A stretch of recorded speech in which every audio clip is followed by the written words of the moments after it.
where the earth met endless water, where morning mist danced with salt-touched winds. There stood a city that knew it was the last. Not last in time, for time seemed infinite then, but last in place. The final flowering of human dreams, before the vast mystery of the sea. Its people could taste tomorrow on their tongues, could feel the pull of tides that had not yet come, could sense in their bones the ancient rhythm of waters that remembered when all the world was ocean. They built their walls of stone that had never known the sea's touch, carved their prayers into cliffs that faced the dawn, and raised their children with lullabies that spoke of ships returning from lands beyond the horizon's edge. In their markets, merchants traded in shells and stories, in pearls and possibilities. Their temples faced both sun and sea, acknowledging the two powers that would shape their destiny. This was Mareal, the last city before the ocean came. This is its story, whispered now by waves that cover its highest towers, remembered in the salt dreams of those who sleep beside the restless shore. If this journey into history moves you, take a moment to like, share, and subscribe. Let timeless stories find new hearts just like yours. 7,000 years before the great waters rose, when the world was younger and the coastlines lay different beneath the same patient stars, a tribe of wanderers came down from the northern highlands carrying nothing but their dreams and the memory of their grandmothers' songs.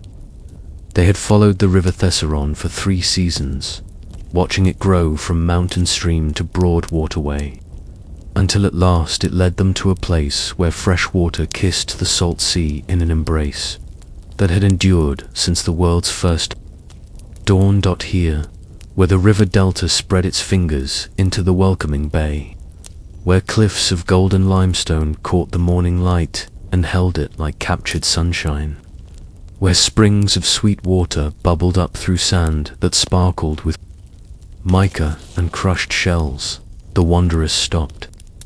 Their leader, a woman named Shareal, whose hair was silver, though her face was young, knelt by the water's edge and cupped the mingled fresh and salt water in her palms. "Here," she said, her voice carrying the authority of one who had listened to the earth's deeper songs. "Here the waters marry. Here we build our lasting place." The tribe numbered fewer than 200 souls, then men and women weathered by wind and sun, children who had learned to walk on shifting sand, elders whose eyes held the accumulated wisdom of generations spent reading the sky's moods and the earth's subtle messages. They were skilled in the arts that mattered for survival, the weaving of nets, the shaping of clay, the reading of currents and the calling of fish, the growing of grain in soil blessed by river flood, the working of stone and wood and metal, drawn from the hills. But more than these practical skills, they carried something rarer, gift for dreaming forward, for seeing not just what was, but what could be. When Shareal spoke of their lasting place, she spoke with a voice of prophecy, though prophecy dressed in the practical garments of someone who understood that the future must be built with present hands. They chose their site with the careful eye of people who had learned to read the land's intentions. Not directly on the shore, where storms might batter and waves might reach, but on the first high ground inland, where the river's final curve created a natural harbor, protected by 2 arms of stone that jutted into the bay like a giant's embrace. Here spring-fed streams provided fresh water even in the driest seasons. Here the soil ran deep and dark, enriched by millennia of river floods. Here forests of oak and cedar clothed the inland hills, promising timber for generations to come. Most importantly, here they could see. The site commanded views both inland, where the river valley opened like a road toward the heart of the continent, and seaward, where the horizon called with its eternal mystery. From their chosen heights, watchers could see approaching weather, approaching visitors, approaching opportunities. It was a place made for those who understood that survival meant seeing clearly in all directions. The first houses were simple things, red and timber structures that bent with the wind rather than breaking, designed by people who understood that permanence and flexibility were not opposites, but partners in the long dance of endurance. They built in clusters, each family group creating its own courtyard while maintaining the larger pattern that would in time become the city's heart. Even in those early days, they planned for growth, leaving spaces that future generations could fill, creating streets that could accommodate the traffic of prosperity they somehow knew would come. Shareal herself chose a site slightly apart from the others, on a small rise that overlooked both the budding settlement and the meeting place of river and sea. Here she built not just a house but the first temple, circular structure whose walls were pierced with windows that framed the sunrise over water, the sunset over land, the noon sun's highest reach, and the pole star's faithful presence. This temple held no elaborate decorations, no precious metals or carved images.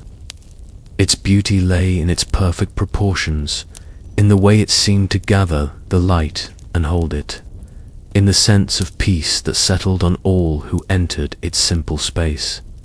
Here, each morning and evening, Shareal would sing the songs her grandmother had taught her, songs that spoke of water and earth, of the marriage between permanence and change, of the great cycles that governed all life. The tribe would gather in the temple for the significant moments, births and deaths, the changing of seasons, decisions that would affect the community's future. But more than these formal occasions, the temple served as a place of quiet contemplation, where anyone could come to sit in silence and listen to the deeper rhythms that underlay the surface business of daily life. As the first year passed, the wisdom of their choice became evident. The harbor that the two stone arms created proved nearly perfect for the small boats. They built protected from the worst storms, deep enough for larger vessels when they eventually came, blessed with currents that made both entry and departure easier than they had any right to expect. Fish were abundant in these waters, drawn by the mixing of fresh and salt that created rich feeding grounds. Oysters clustered on the rocks, providing both food and the pearls that would later become one of their most treasured trade goods. The river delta proved equally generous, where the Thesseron spread its waters through the lowlands before meeting the sea. Rich soils accumulated. Here they learned to grow not just the hardy grains they had known in the uplands, but new varieties of rice that thrived in the seasonal flood patterns, vegetables that grew sweet in the salt-touched air, fruits that seemed to capture the very essence of sunshine and sea breeze. More settlers began to arrive as word spread, along the trade routes that followed the river valley. These newcomers brought skills and knowledge that complemented what the original tribe already possessed. Potters came, drawn by reports of particularly fine clay found in the riverbanks. Metal workers arrived, attracted by stories of copper deposits in the nearby hills. Weavers appeared, eager to work with the sea silk that certain mollusks produced in these particular waters. Each group of arrivals was carefully considered. Shareal and the council of elders that had formed around her developed a practice of lengthy conversation with potential new residents, not interrogation, but the kind of deep sharing that revealed character and intention. They welcomed those who came seeking to build something lasting, who understood that true prosperity came from adding to the community's strength rather than taking from it. They politely redirected those whose motivations seemed focused on quick gain or personal advantage at others' expense. This selectiveness meant that Mareal grew slowly but surely, with each addition strengthening the whole. The population, that had started at fewer than 200 souls, grew to 500, then 1,000, then 1,500 over the course of those early decades. But the growth was organic, woven into the fabric of what already existed, rather than overwhelming it. By the end of the first generation, the settlement had evolved from a collection of temporary shelters into something that could rightfully be called a town. Streets had been laid out following the natural contours of the land, creating graceful curves that felt like they had grown rather than been imposed. A central square had emerged where the main inland road met the path down to the harbour, a natural gathering place that hosted markets twice each week and festivals at the turning of the seasons. The harbour itself had been improved with careful engineering. The settlers had learned to work with stone, building breakwaters that enhanced the natural protection the headlands provided, creating wharves that could accommodate ships of increasing size and sophistication. They had also begun to develop the techniques that would later make them famous throughout the known world: methods of reading weather patterns, of understanding the subtle currents that could carry a ship swiftly to its destination or dash it against hidden rocks, of building vessels that could handle both river navigation and open ocean voyaging.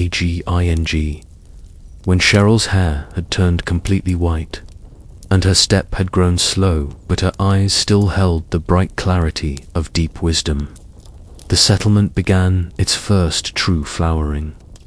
The woman who had led them to this place between river and sea had grown old, watching her vision take root and flourish.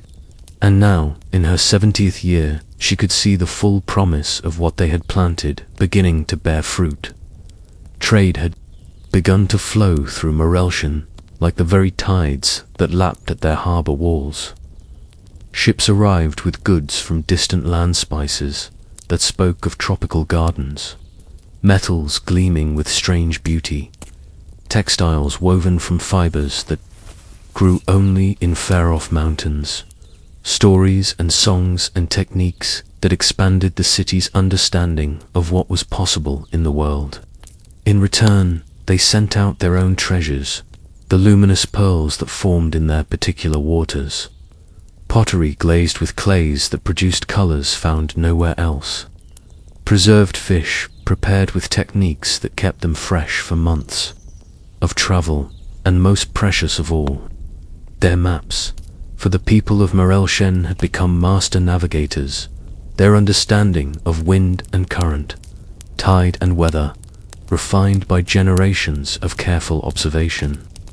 Their charts were works of art as much as practical tools painted on specially prepared skins with inks that would not fade even after years of salt spray, marked with symbols that conveyed not just the positions of landmarks, but the subtle knowledge of seasonal changes, dangerous passages, safe harbors, and profitable ports.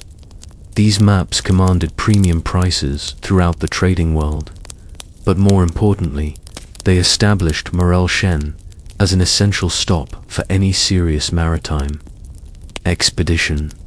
Captains would adjust their routes to include the city not just for supplies and repairs, but for consultation with the harbor pilots who possessed unmatched knowledge of the sea-roads. This flow of visitors brought more than commerce, it brought ideas, techniques, perspectives that cross-pollinated with local knowledge to create innovations that belonged fully to neither source, but to the creative marriage between them. The city's artisans learned new ways of working with glass, producing windows that captured light like crystallized sunbeams, and decorative pieces that seemed to hold the very essence of flowing water. Their builders incorporated architectural principles from distant lands, creating structures that remained distinctively their own, while borrowing strength and beauty from foreign wisdom. Most remarkably, They developed what historians would later call the floating gardens, an agricultural innovation that transformed their relationship with the sea itself. Using techniques adapted from wetland cultivation they learned from river delta traders, combined with their own deep understanding of tidal patterns, they created gardens on specially constructed platforms that rose and fell with the tides, while remaining anchored in place. These floating gardens, tethered in the calmer waters of the inner harbor, produced vegetables and herbs that thrived in the unique environment of salt air and careful freshwater irrigation. The crops grown there had flavors unknown anywhere else in the world, vegetables that seemed to concentrate the essence of sea and sun, herbs whose aromatic properties made them sought after by chefs and healers throughout the known world. But perhaps more importantly, the floating gardens represented something fundamental about the character that was emerging in Mareal: willingness to work with natural forces rather than against them, to find opportunity in challenges, to see the boundary between land and sea not as a limitation but as a creative space where new possibilities could emerge. During this period, the city's population swelled to nearly 5,000 inhabitants, still small enough that most people knew each other by name, but large enough to support the specialization that created true prosperity. Entire families devoted themselves to particular crafts, passing down techniques from parent to child while also innovating and refining their methods. The silversmiths developed alloys that captured the play of light on water. The shipbuilders created vessels so perfectly balanced between strength and grace that they seemed to dance across the waves rather than plow through them. The city also began to develop its distinctive architecture during this period. Buildings rose in graceful spirals that echoed the nautilus shells found on their beaches, with walls that curved to guide cooling breezes through the living spaces.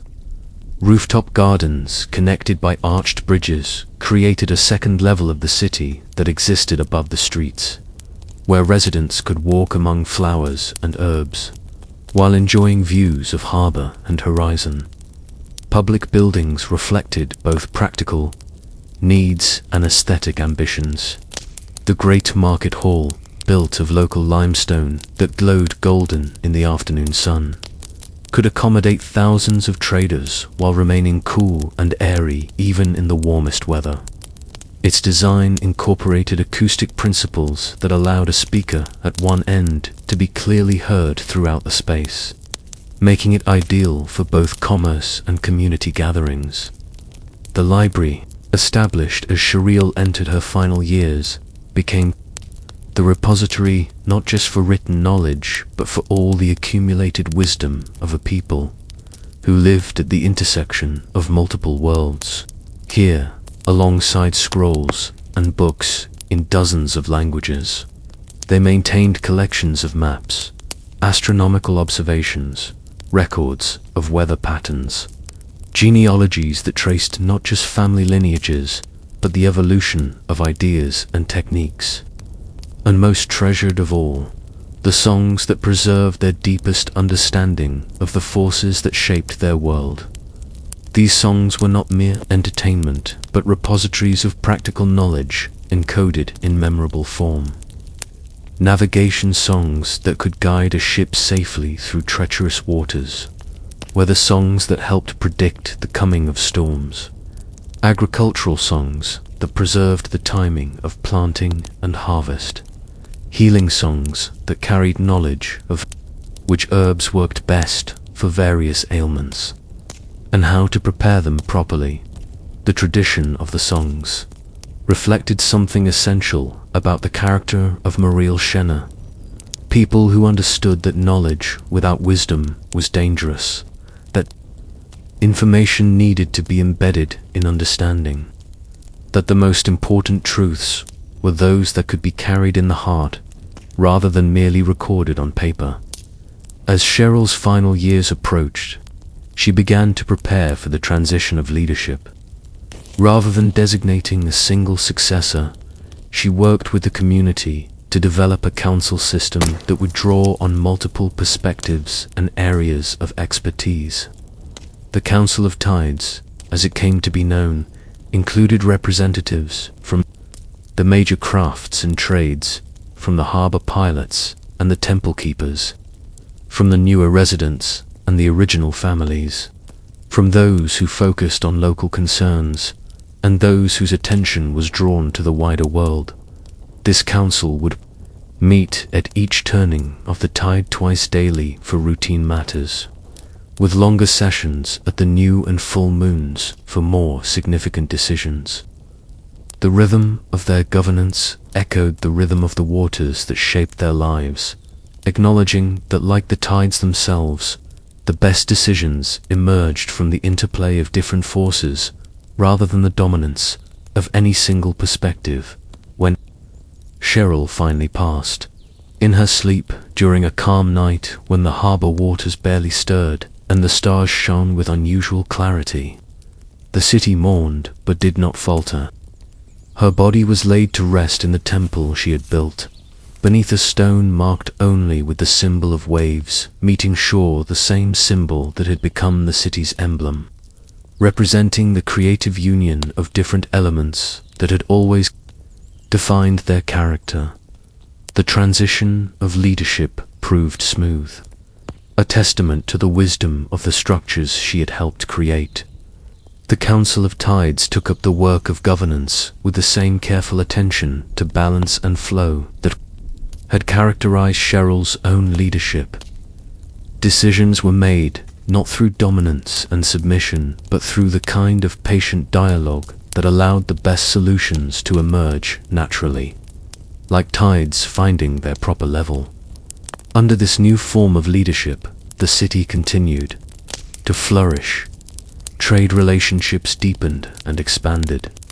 The harbor facilities were enlarged to accommodate the growing number of vessels that sought safe anchorage in their protected waters. New residential districts were laid out following the same organic principles that had guided the original development, creating neighborhoods that felt like natural communities rather than imposed arrangements. The population approached 8,000 souls during this golden period, yet the city never felt crowded. The careful planning that had characterized development from the beginning ensured that growth enhanced rather than diminished the quality of life. Green spaces were preserved and expanded.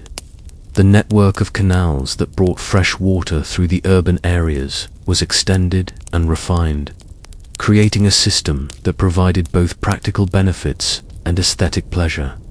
Most importantly, the city maintained its character as a place where different traditions could meet and mingle productively. Temples representing various spiritual traditions found homes within the city's boundaries, their different architectural styles and ritual practices adding to the rich texture of daily life rather than creating discord. The principle seemed to be that diversity strengthened the whole as long as it was grounded in shared commitment to the community's well-being.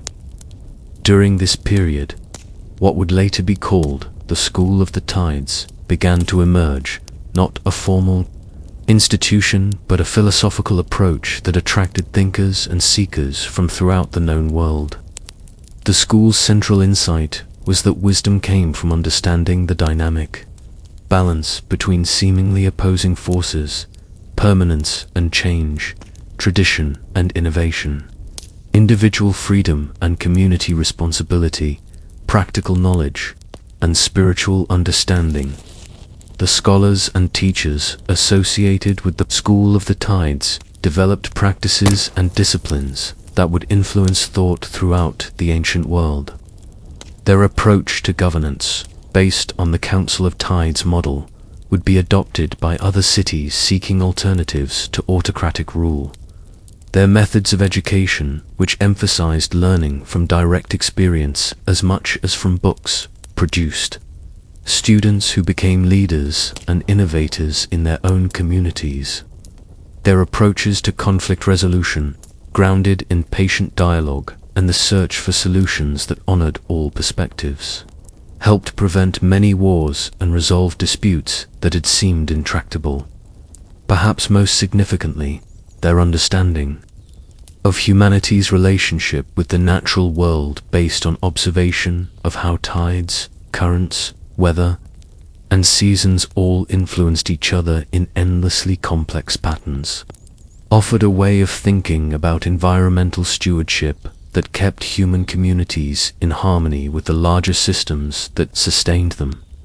This golden age lasted for nearly 3 centuries, during which Mareal became one of the most influential cities in the known world, despite its relatively modest size. Its influence spread not through conquest or intimidation, but through the quiet power of example, the demonstration that it was possible to create a society that was both prosperous and peaceful, both innovative and traditional, both open to the world and grounded in its own distinctive character. Visitors came not just as traders but as students, seeking to understand the principles that made such a society possible. Many stayed to become citizens themselves, adding their own knowledge and skills to the community's growing wealth of capabilities. Others returned to their homelands, carrying ideas and practices that would take root in distant soil, creating a network of communities throughout the known world that shared certain approaches to governance, education, and the relationship between human society and the natural environment. Yet even during this golden period, the most perceptive observers might have noticed certain subtle changes. The tides seemed to reach slightly higher on the harbor walls during the great storms. Certain low-lying areas that had been dry for generations began to show the occasional infiltration of salt water during the highest tides. The oldest fishermen spoke of changes in the breeding patterns of certain species, of shifts in the currents that had been constant within living memory. These changes were gradual, almost imperceptible from year to year, easy to dismiss as natural variations in patterns that had always shown some fluctuation. The city's scholars noted them in their records, but without alarm. After all, Mareal had been built by people who understood that change was the nature of all things, who had created a society designed to bend rather than break, to adapt rather than resist. They could not have known, during those golden centuries, that they were witnessing the early signs of a transformation that would eventually challenge everything they had built, the ocean that had always been their partner and benefactor was slowly, inexorably beginning to reclaim the land on which their dreams had taken root. The ice at the world's far edges, invisible to them and unimaginable in their temperate climate, was beginning its long melting, adding its waters to seas that would rise, slowly at first, then with gathering momentum, toward the city that had learned to live so harmoniously at the meeting place of land and water. But that knowledge lay in the future. For now, in these golden years, Mareal stood at the height of its achievement, a city that had learned to embody the best human possibilities. A community that demonstrated how wisdom and prosperity could grow together like pearls forming in the patient depths, layer by layer, each season adding to the luminous beauty of the whole.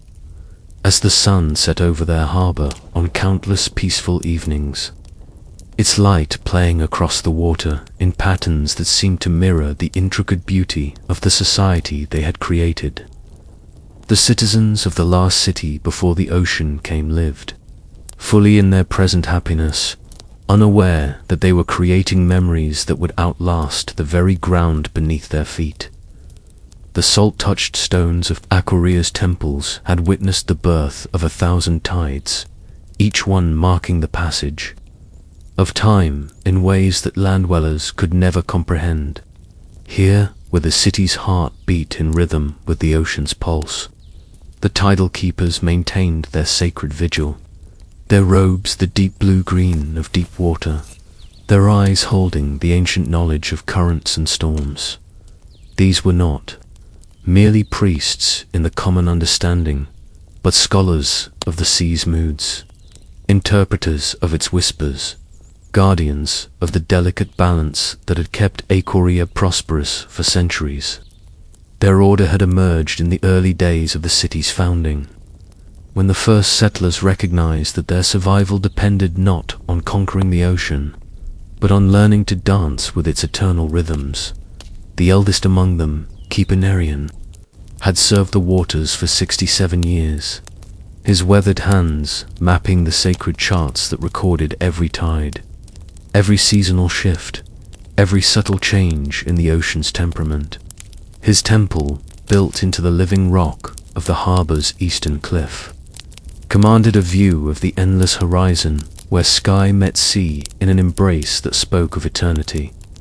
Each dawn, as the first light touched the water's surface, Nereon would climb, the spiral steps carved into the cliff face, his knees protesting with the accumulated weight of decades. At the temple's highest point, in a chamber open to the four winds, he would perform the morning observation, a ritual unchanged since the city's founding. With instruments of polished bronze and carved whalebone, he would measure the tide's height, note the direction of the swells, and record the color of the distant waters. The other keepers would gather in the chamber below, their voices joining in the ancient chants that had been passed down through generations. These were not empty songs, but practical knowledge disguised as worship, warnings about storm seasons, instructions for reading the migration patterns of fish, techniques for predicting the great tides that could lift or destroy a harbor in a single night in the city below. The merchants and craftsmen went about their daily work, most of them taking the keeper's wisdom for granted. The fishing fleets departed when the temple bells rang the favorable tides. The pearl divers descended when the keepers declared the waters calm. The great trading ships arrived and departed according to schedules that seemed to dance to a music only the keepers could hear. But Nereon had begun to notice changes that filled his ancient heart with unease. The morning tides were arriving later than the charts predicted. The seasonal patterns, reliable for centuries, had begun to shift in ways that made no sense according to the accumulated wisdom of his order. Most disturbing of all, the water itself had begun to taste different, saltier in some places, strangely sweet in others, as if the very essence of the sea was changing. He shared these concerns first with his closest disciples, young keepers whose eyes still held the fire, of those who believed they could understand the ocean's every secret. Nereon remembered having such confidence in his youth, before decades of observation had taught him that the sea's knowledge was deeper than any human mind could fathom. "Master," said Thalassa, a promising young woman who had shown remarkable skill in reading the deep currents, "perhaps the changes are temporary. We have records of unusual seasons before the great calm of 3 centuries past, the storm years that followed the volcanic eruption on the distant isle of Perea." Nereon nodded, his fingers tracing the ancient symbols carved into the temple's walls. These markings told the story of Aequorea's relationship with the sea, each symbol representing a year of careful observation. "Yes, child, the sea has moods, like any living thing. But these changes, they feel different. They feel like the beginning of something, not the end, not the end." The keepers maintained detailed records, scrolls upon scrolls of parchment inscribed with measurements and observations. These documents, stored in chambers carved deep into the cliff face to protect them from storms, represented centuries of accumulated knowledge. Every significant tide, every unusual weather pattern, every migration of sea creatures had been noted and preserved. As the months passed, Nereon spent increasing amounts of time in these archives, searching for patterns that might explain what he was witnessing. The other keepers began to notice his growing preoccupation, the way his eyes would focus on some distant point beyond the horizon, as if he were seeing something that existed only in his imagination. The people of Aequorea had always looked to the tidal keepers for guidance, but they had also come to rely on the predictability of that guidance. For generations, the temple's daily announcements had followed the same patterns: favorable tides for fishing, safe conditions for diving, optimal times for departure and arrival. The citizens had built their lives around this rhythm, and any disruption to it sent ripples of uncertainty through the entire city. When Nereon began issuing warnings about tides that seemed normal to everyone else, when he started advising caution during what appeared to be perfectly calm weather, some began to whisper that the old keeper was losing his mind. The younger generation, particularly those who had grown prosperous in the good years, were especially skeptical of his increasingly dire predictions. But the sea itself began to provide evidence that the old man's concerns might not be unfounded. Fishing boats that had followed the same routes for decades began to report changes in the ocean floor, sandbars where deep water should have been, new channels cutting through familiar reefs. The pearl divers spoke of strange currents in the deep places, flows of water that seemed to move according to no pattern they could understand. Most unsettling of all were the discoveries that began washing up on Aequorea's beaches. Strange shells from depths that no human had ever explored, pieces of coral that seemed to have been torn from their beds by tremendous forces, and occasionally the bones of sea creatures that the keepers could not identify from any of their ancient texts. Nereon established a new ritual, one that had no precedent in the temple's traditions. Each evening, as the sun set over the western waters, he would walk the length of Aequorea's shoreline, examining whatever the tide had brought.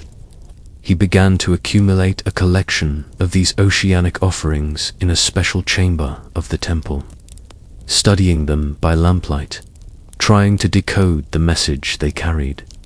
The younger keepers helped him in this work, though many of them struggled to understand what their master hoped to achieve. The objects seemed random, without connection or pattern, but Nereon insisted that everything the sea surrendered had significance, that understanding these gifts was crucial to understanding the changes he felt approaching. The ocean speaks in its own language, he would tell them as they sorted through the day's collection. We have learned to understand some of its words, the language of tides and currents, the vocabulary of storms and calms. But now it is trying to tell us something new, something for which we have no translation.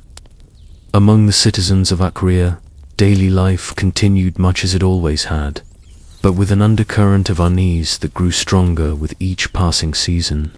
The merchants still traded their goods, the craftsmen still practiced their arts, the families still gathered for festivals and celebrations. Yet beneath the surface of normalcy, people began to pay more attention to the keeper's announcements, to watch the horizon with eyes that carried a new kind of wariness. The city's leadership, the council of elders who governed Aequorea's affairs, found themselves in the difficult position of balancing respect for the keepers, ancient wisdom with the need to maintain stability and prosperity.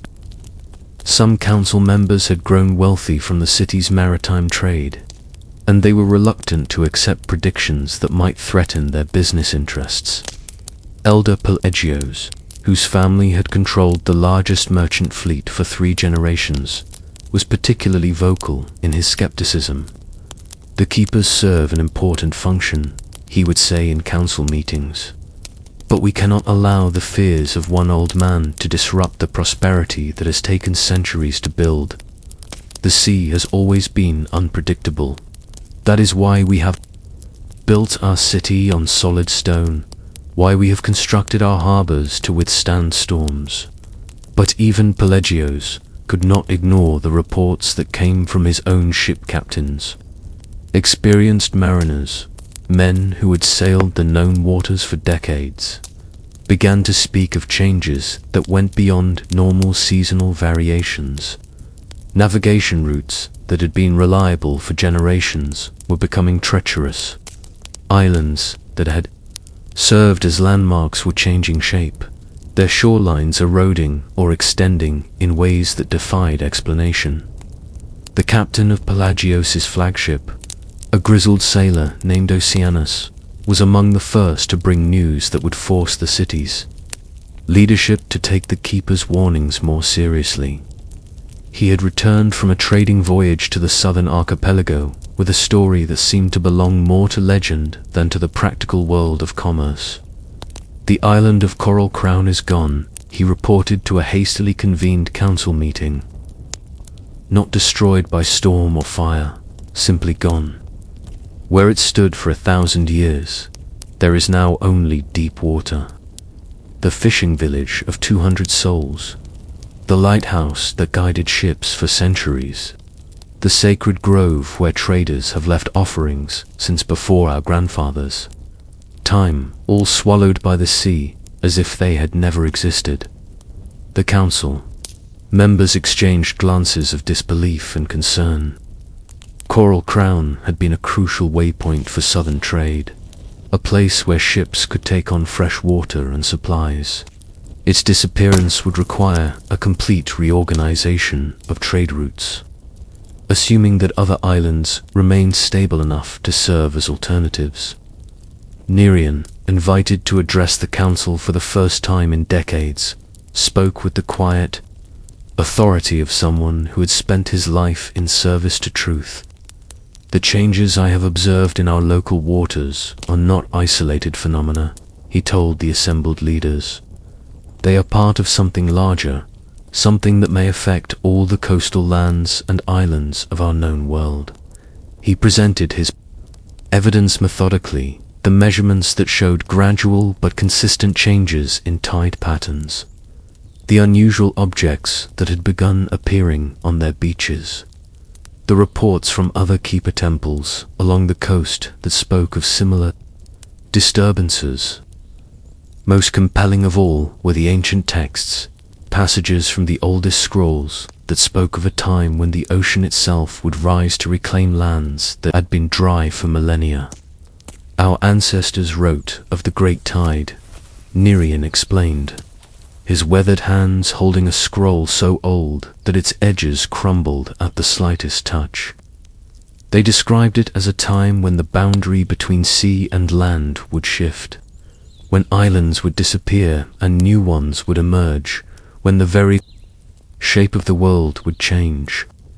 The council listened with growing unease as Nereon read from the ancient text, "When the deep waters grow restless, when the tides speak in new voices, when the sea surrenders treasures from its most hidden places, then shall the ocean reclaim its ancient domain.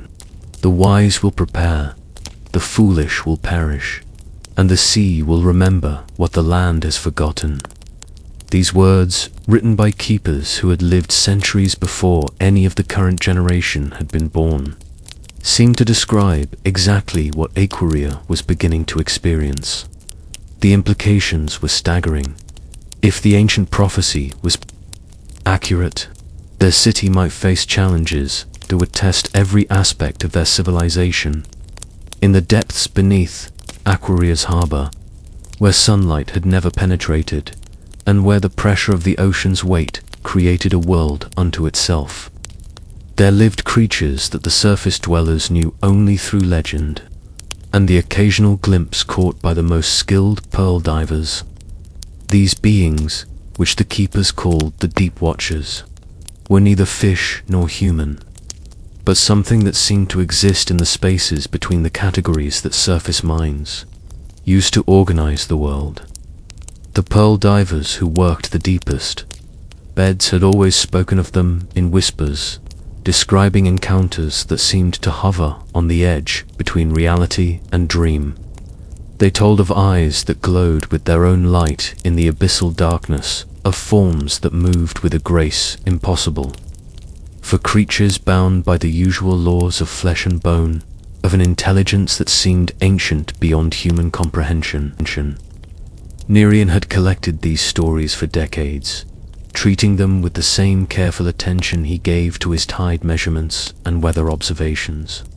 While others might dismiss such tales as the product of oxygen-starved minds or the natural tendency of sailors to embellish their adventures, the old keeper understood that the deep watchers represented something crucial to understanding the ocean's true nature.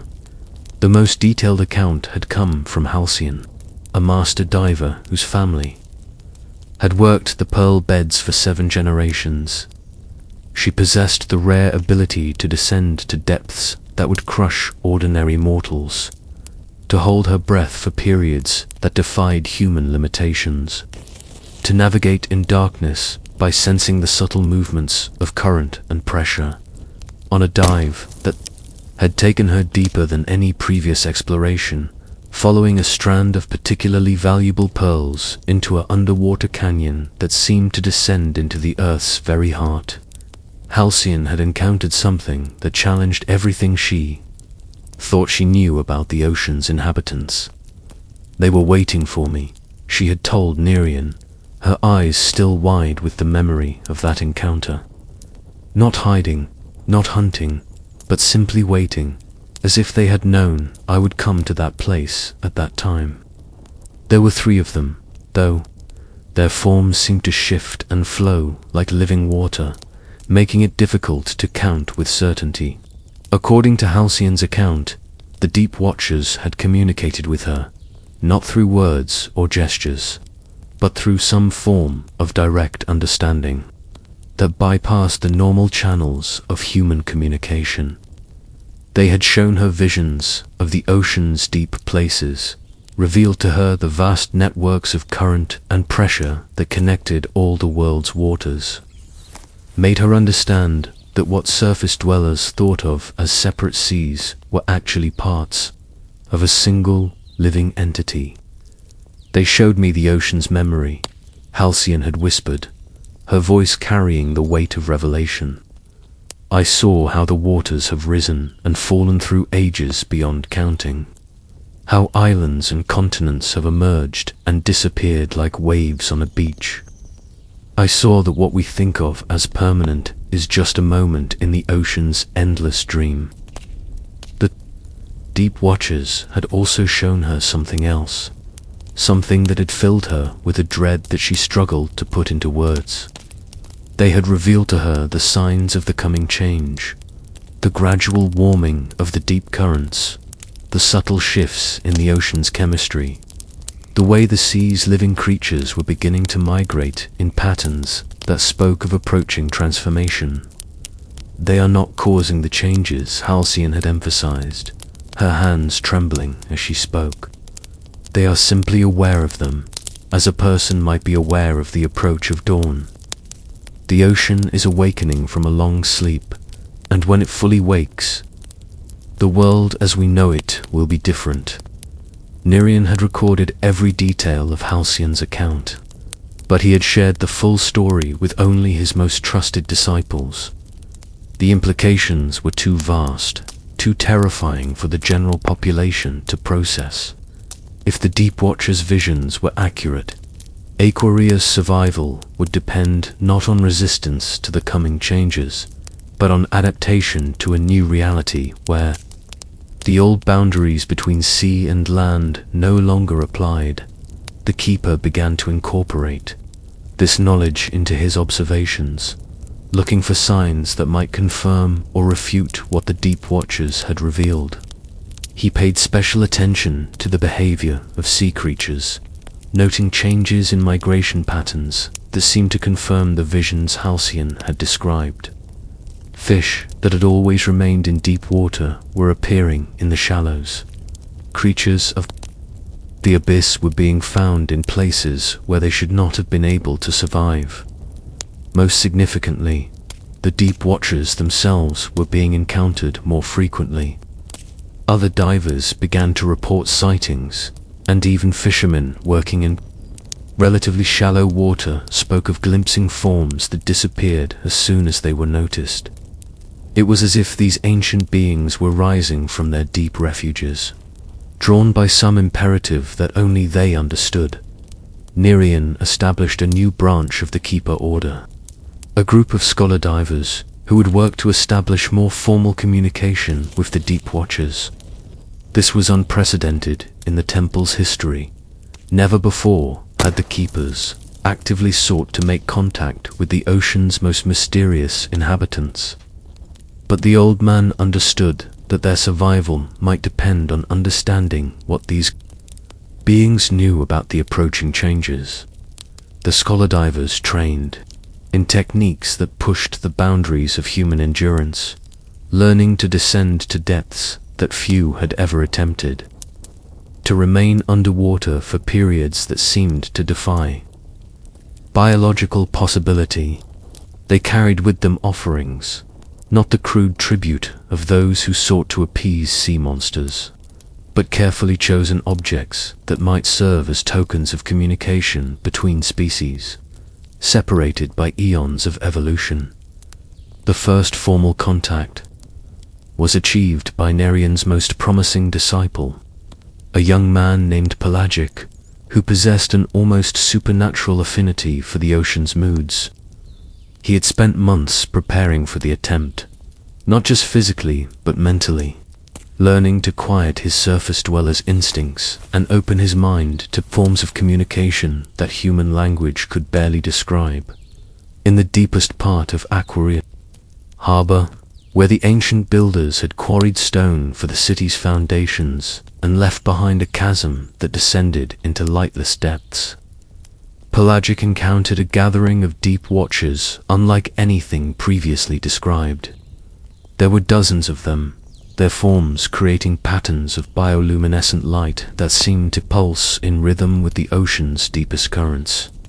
The communication that followed lasted for what seemed like hours, though Pelagic's actual submersion time was less than 20 minutes. The Deep Watchers shared with him visions that expanded and confirmed what Halcyon had seen. Images of the oceans, cycles of change that stretched back to the planet's earliest ages, glimpses of the forces that drove sea level rise and fall, understanding of the delicate balance that kept their world stable. But they also revealed something new, something that would change the course of Aequorea's response to the approaching crisis. The rising waters were not simply a natural phenomenon. They were being accelerated by human activities across the known world. Cities that burned too much coal, forests that were cleared too rapidly, industries that released strange substances into the air and water. All of these were contributing to changes in the ocean that would soon become irreversible. The Deep Watchers showed Pelagic visions of other coastal cities, some of them already beginning to experience the effects of the rising seas. He saw great ports where the highest tides now reached into streets that had been dry for centuries, islands where entire communities were preparing for evacuation, coastal plains where salt water was seeping into fields that had grown fresh, crops for generations. Most disturbing of all, they showed him the timeline of changes that could be expected. The process would accelerate rapidly, with each passing year bringing transformations that would have taken decades in previous eras. Aequorea might have 10 years to prepare, or it might have only 5. The exact timing depended on factors that even the Deep Watchers could not predict with certainty. When Pelagic finally surfaced from his encounter, his mind reeling with the weight of what he had learned, he found Nereon waiting for him on the harbor's edge. The old keeper took one look at his disciple's face and understood that everything had changed. The time for observation and measurement had passed. Now came the time for decisions that would determine whether their city would survive the approaching transformation.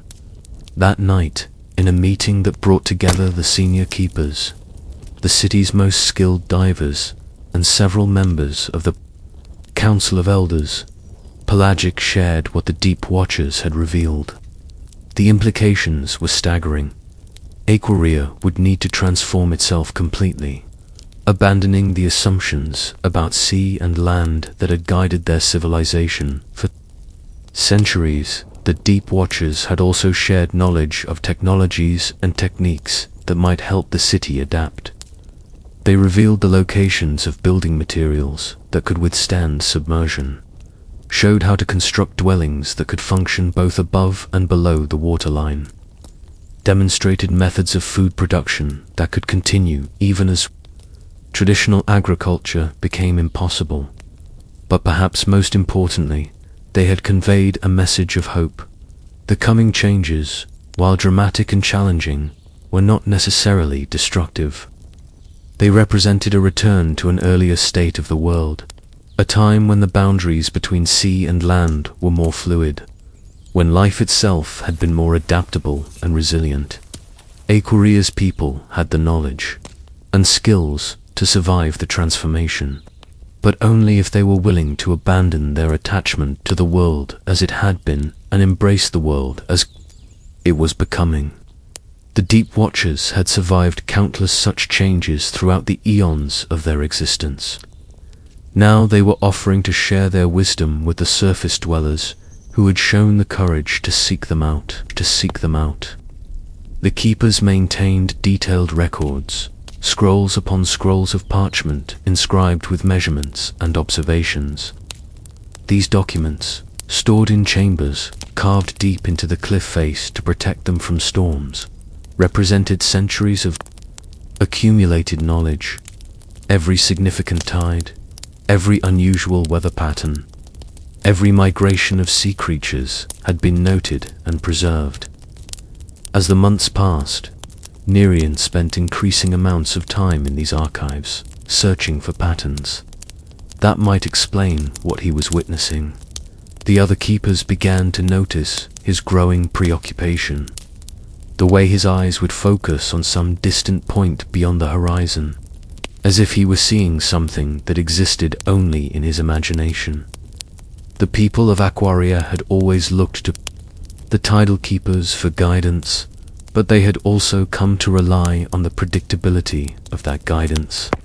For generations, the temple's daily announcements had followed the same patterns: favorable tides for fishing, safe conditions for diving, optimal times for departure and arrival. The citizens had built their lives around this rhythm, and any disruption to it sent ripples of uncertainty through the entire city. When Nereon began issuing warnings about tides that seemed normal to everyone else, when he started advising caution during what appeared to be perfectly calm weather, some began to whisper that the old keeper was losing his mind. The younger generation, particularly those who had grown prosperous in the good years, were especially skeptical of his increasingly dire predictions. But the sea itself began to provide evidence that the old man's concerns might not be unfounded. Fishing boats that had followed the same routes for decades began to report changes in the ocean floor, sandbars where deep water should have been, new channels cutting through familiar reefs. The pearl divers spoke of strange currents in the deep places, flows of water that seemed to move according to no pattern they could understand. Most unsettling of all were the discoveries that began washing up on Aequorea's beaches. Strange shells from depths that no human had ever explored, pieces of coral that seemed to have been torn from their beds by tremendous forces, and occasionally the bones of sea creatures that the keepers could not identify from any of their ancient texts, Nereon established a new ritual, one that had no precedent in the temple's traditions. Each evening, as the sun set over the western waters, he would walk the length of Aequorea's shoreline, examining whatever the tide had brought. He began to accumulate a collection of these oceanic offerings in a special chamber of the temple, studying them by lamplight, trying to decode the message they carried. The younger keepers helped him in this work, though many of them struggled to understand what their master hoped to achieve. The objects seemed random, without connection or pattern, but Nereon insisted that everything the sea surrendered had significance, that understanding these gifts was crucial to understanding the changes he felt approaching.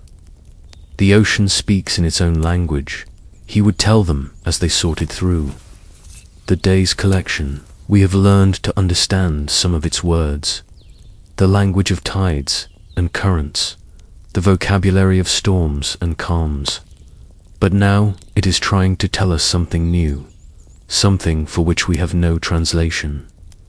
Among the citizens of Aequorea, daily life continued much as it always had, but with an undercurrent of unease that grew stronger with each passing season. The merchants still traded their goods, the craftsmen still practiced their arts, the families still gathered for festivals and celebrations. Yet beneath the surface of normalcy, people began to pay more attention to the keeper's announcements, to watch the horizon with eyes that carried a new kind of wariness. The city's leadership, the council of elders who governed Aequorea's affairs, found themselves in the difficult position of balancing respect for the keepers, ancient wisdom with the need to maintain stability and prosperity. Some council members had grown wealthy from the city's maritime trade, and they were reluctant to accept predictions that might threaten their business interests. Elder Pelagios, whose family had controlled the largest merchant fleet for 3 generations, was particularly vocal in his skepticism. The keepers serve an important function, he would say in council meetings, but we cannot allow the fears of one old man to disrupt the prosperity that has taken centuries to build. The sea has always been unpredictable. That is why we have built our city on solid stone, why we have constructed our harbors to withstand storms. But even Pelagios could not ignore the reports that came from his own ship captains. Experienced mariners, men who had sailed the known waters for decades, began to speak of changes that went beyond normal seasonal variations. Navigation routes that had been reliable for generations were becoming treacherous. Islands that had served as landmarks were changing shape, their shorelines eroding or extending in ways that defied explanation. The captain of Pelagios's flagship, a grizzled sailor named Oceanus, was among the first to bring news that would force the city's leadership to take the keeper's warnings more seriously. He had returned from a trading voyage to the southern archipelago with a story that seemed to belong more to legend than to the practical world of commerce. "The island of Coral Crown is gone," he reported to a hastily convened council meeting. "Not destroyed by storm or fire, simply gone. Where it stood for 1,000 years, there is now only deep water. The fishing village of 200 souls, the lighthouse that guided ships for centuries, the sacred grove where traders have left offerings since before our grandfathers. Time, all swallowed by the sea, as if they had never existed." The council members exchanged glances of disbelief and concern. Coral Crown had been a crucial waypoint for southern trade, a place where ships could take on fresh water and supplies. Its disappearance would require a complete reorganization of trade routes, assuming that other islands remained stable enough to serve as alternatives. Nereon, invited to address the council for the first time in decades, spoke with the quiet authority of someone who had spent his life in service to truth. The changes I have observed in our local waters are not isolated phenomena, he told the assembled leaders. They are part of something larger, something that may affect all the coastal lands and islands of our known world. He presented his evidence methodically, the measurements that showed gradual but consistent changes in tide patterns, the unusual objects that had begun appearing on their beaches, the reports from other keeper temples along the coast that spoke of similar disturbances. Most compelling of all were the ancient texts, passages from the oldest scrolls that spoke of a time when the ocean itself would rise to reclaim lands that had been dry for millennia. Our ancestors wrote of the great tide, Nereon explained, his weathered hands holding a scroll so old that its edges crumbled at the slightest touch. They described it as a time when the boundary between sea and land would shift, when islands would disappear and new ones would emerge, when the very shape of the world would change. The council listened with growing unease as Nereon read from the ancient text, when the deep waters grow restless, when the tides speak in new voices, when the sea surrenders treasures from its most hidden places, then shall the ocean reclaim its ancient domain. The wise will prepare, the foolish will perish, and the sea will remember what the land has forgotten. These words, written by keepers who had lived centuries before any of the current generation had been born, seemed to describe exactly what Aequorea was beginning to experience. The implications were staggering. If the ancient prophecy was accurate, their city might face challenges that would test every aspect of their civilization. In the depths beneath Aequorea's harbor, where sunlight had never penetrated, and where the pressure of the ocean's weight created a world unto itself, there lived creatures that the surface dwellers knew only through legend, and the occasional glimpse caught by the most skilled pearl divers. These beings, which the keepers called the Deep Watchers, were neither fish nor human, but something that seemed to exist in the spaces between the categories that surface minds used to organize the world. The pearl divers who worked the deepest beds had always spoken of them in whispers, describing encounters that seemed to hover on the edge between reality and dream. They told of eyes that glowed with their own light in the abyssal darkness, of forms that moved with a grace impossible for creatures bound by the usual laws of flesh and bone, of an intelligence that seemed ancient beyond human comprehension. Young scholar Isabella Corwin spent her days correlating these historical records with the reports arriving from distant correspondents. Other centers of learning scattered across the maritime world. Letters arrived weekly, carried by ships whose captains brought news of coastal changes observed in harbors hundreds of miles away. The pattern that emerged spoke of a transformation operating on a scale that humbled human ambition while inspiring wonder at the magnitude of natural forces. The astronomers, those patient watchers of celestial movements, contributed their own observations to the growing understanding. The great orrery in the tower's highest chamber clicked and whirred as it traced the movements of moon and planets, seeking connections between earthly changes and the vast machinery of the cosmos. Their calculations suggested cycles within cycles, patterns of change that operated across geological time, of which the present transformation was merely the most recent dot in the cartography department. Mapmakers worked feverishly to document the changes occurring daily within their own city. Streets that had been dry for centuries now required notation of tidal schedules.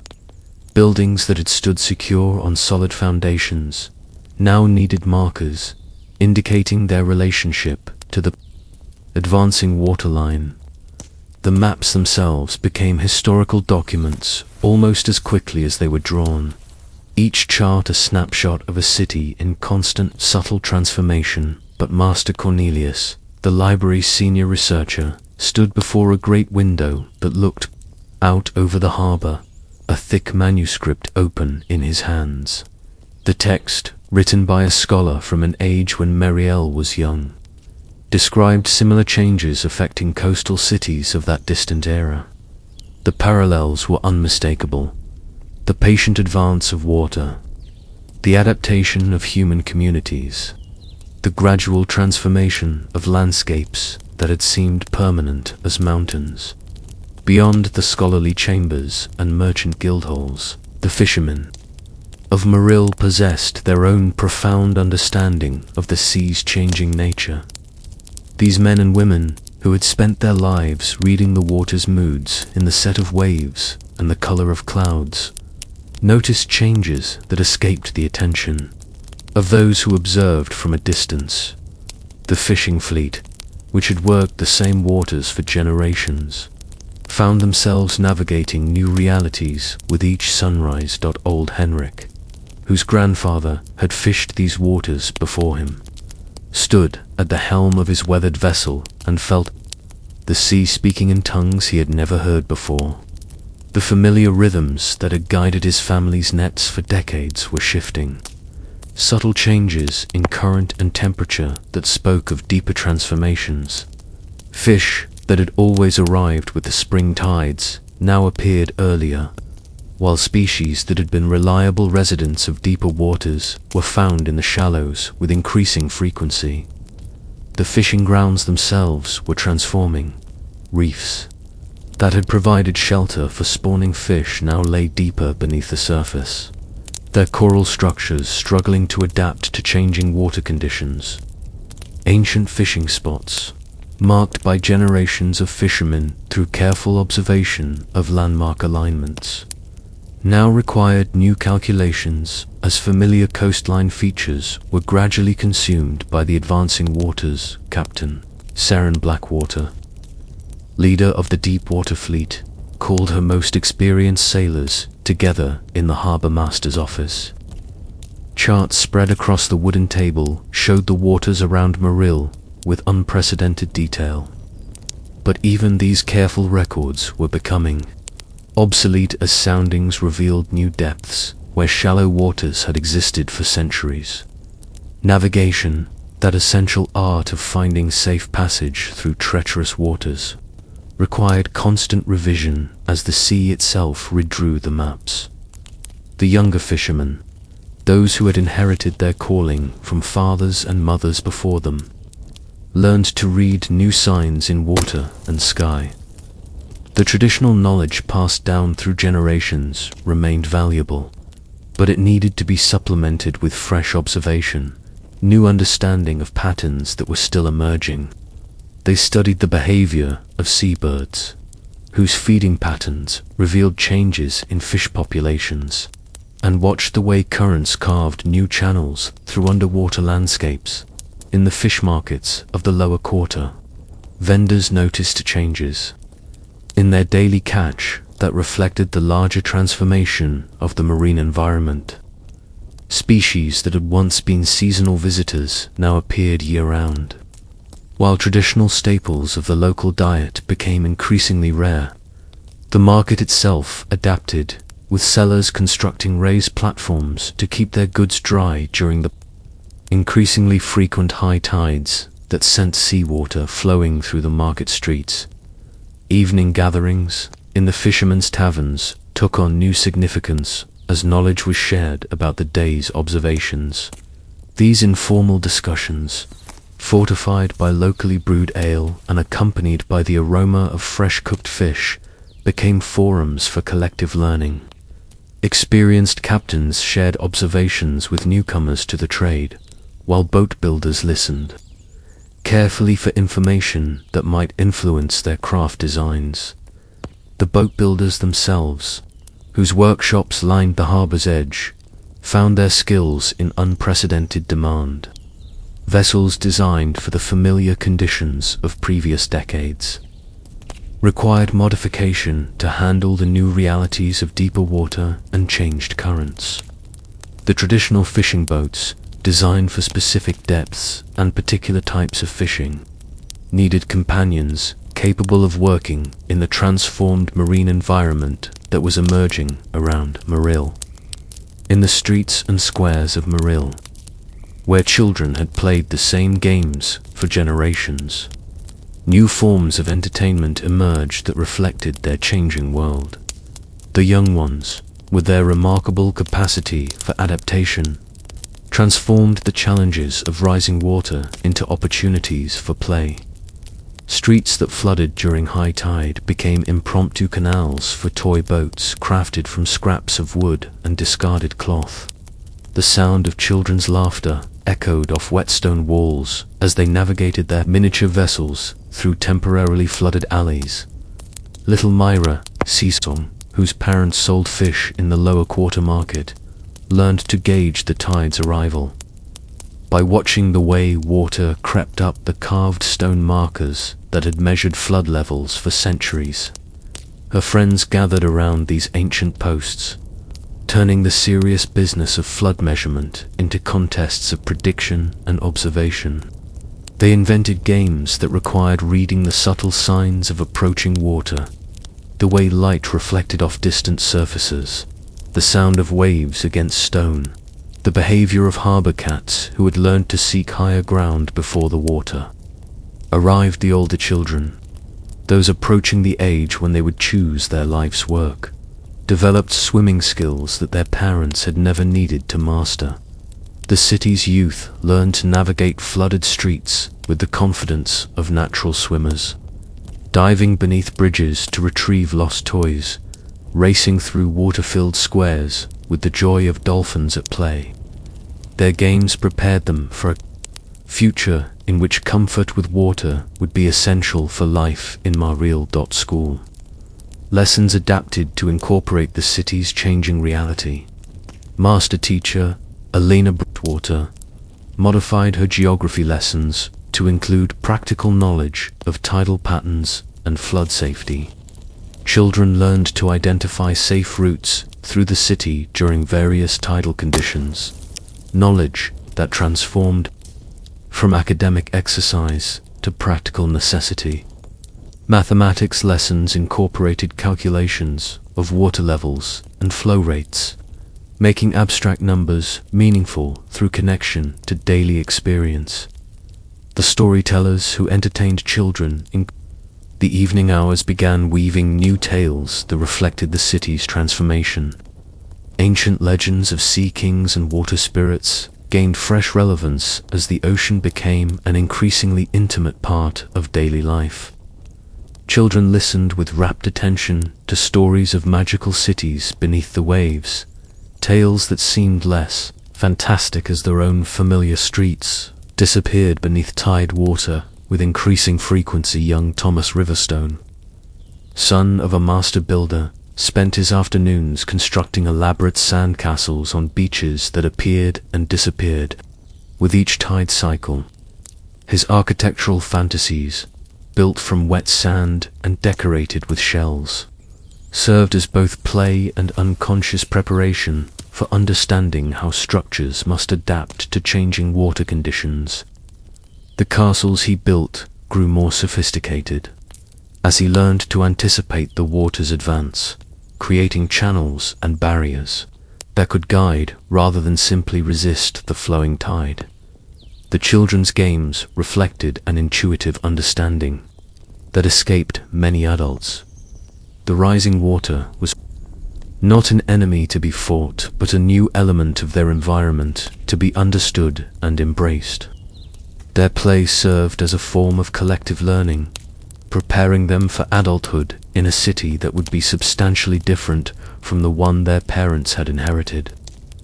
Through games and songs, stories and competitions, they were creating the cultural knowledge that would allow Mareal to continue flourishing even as its relationship with the sea underwent fundamental transformation.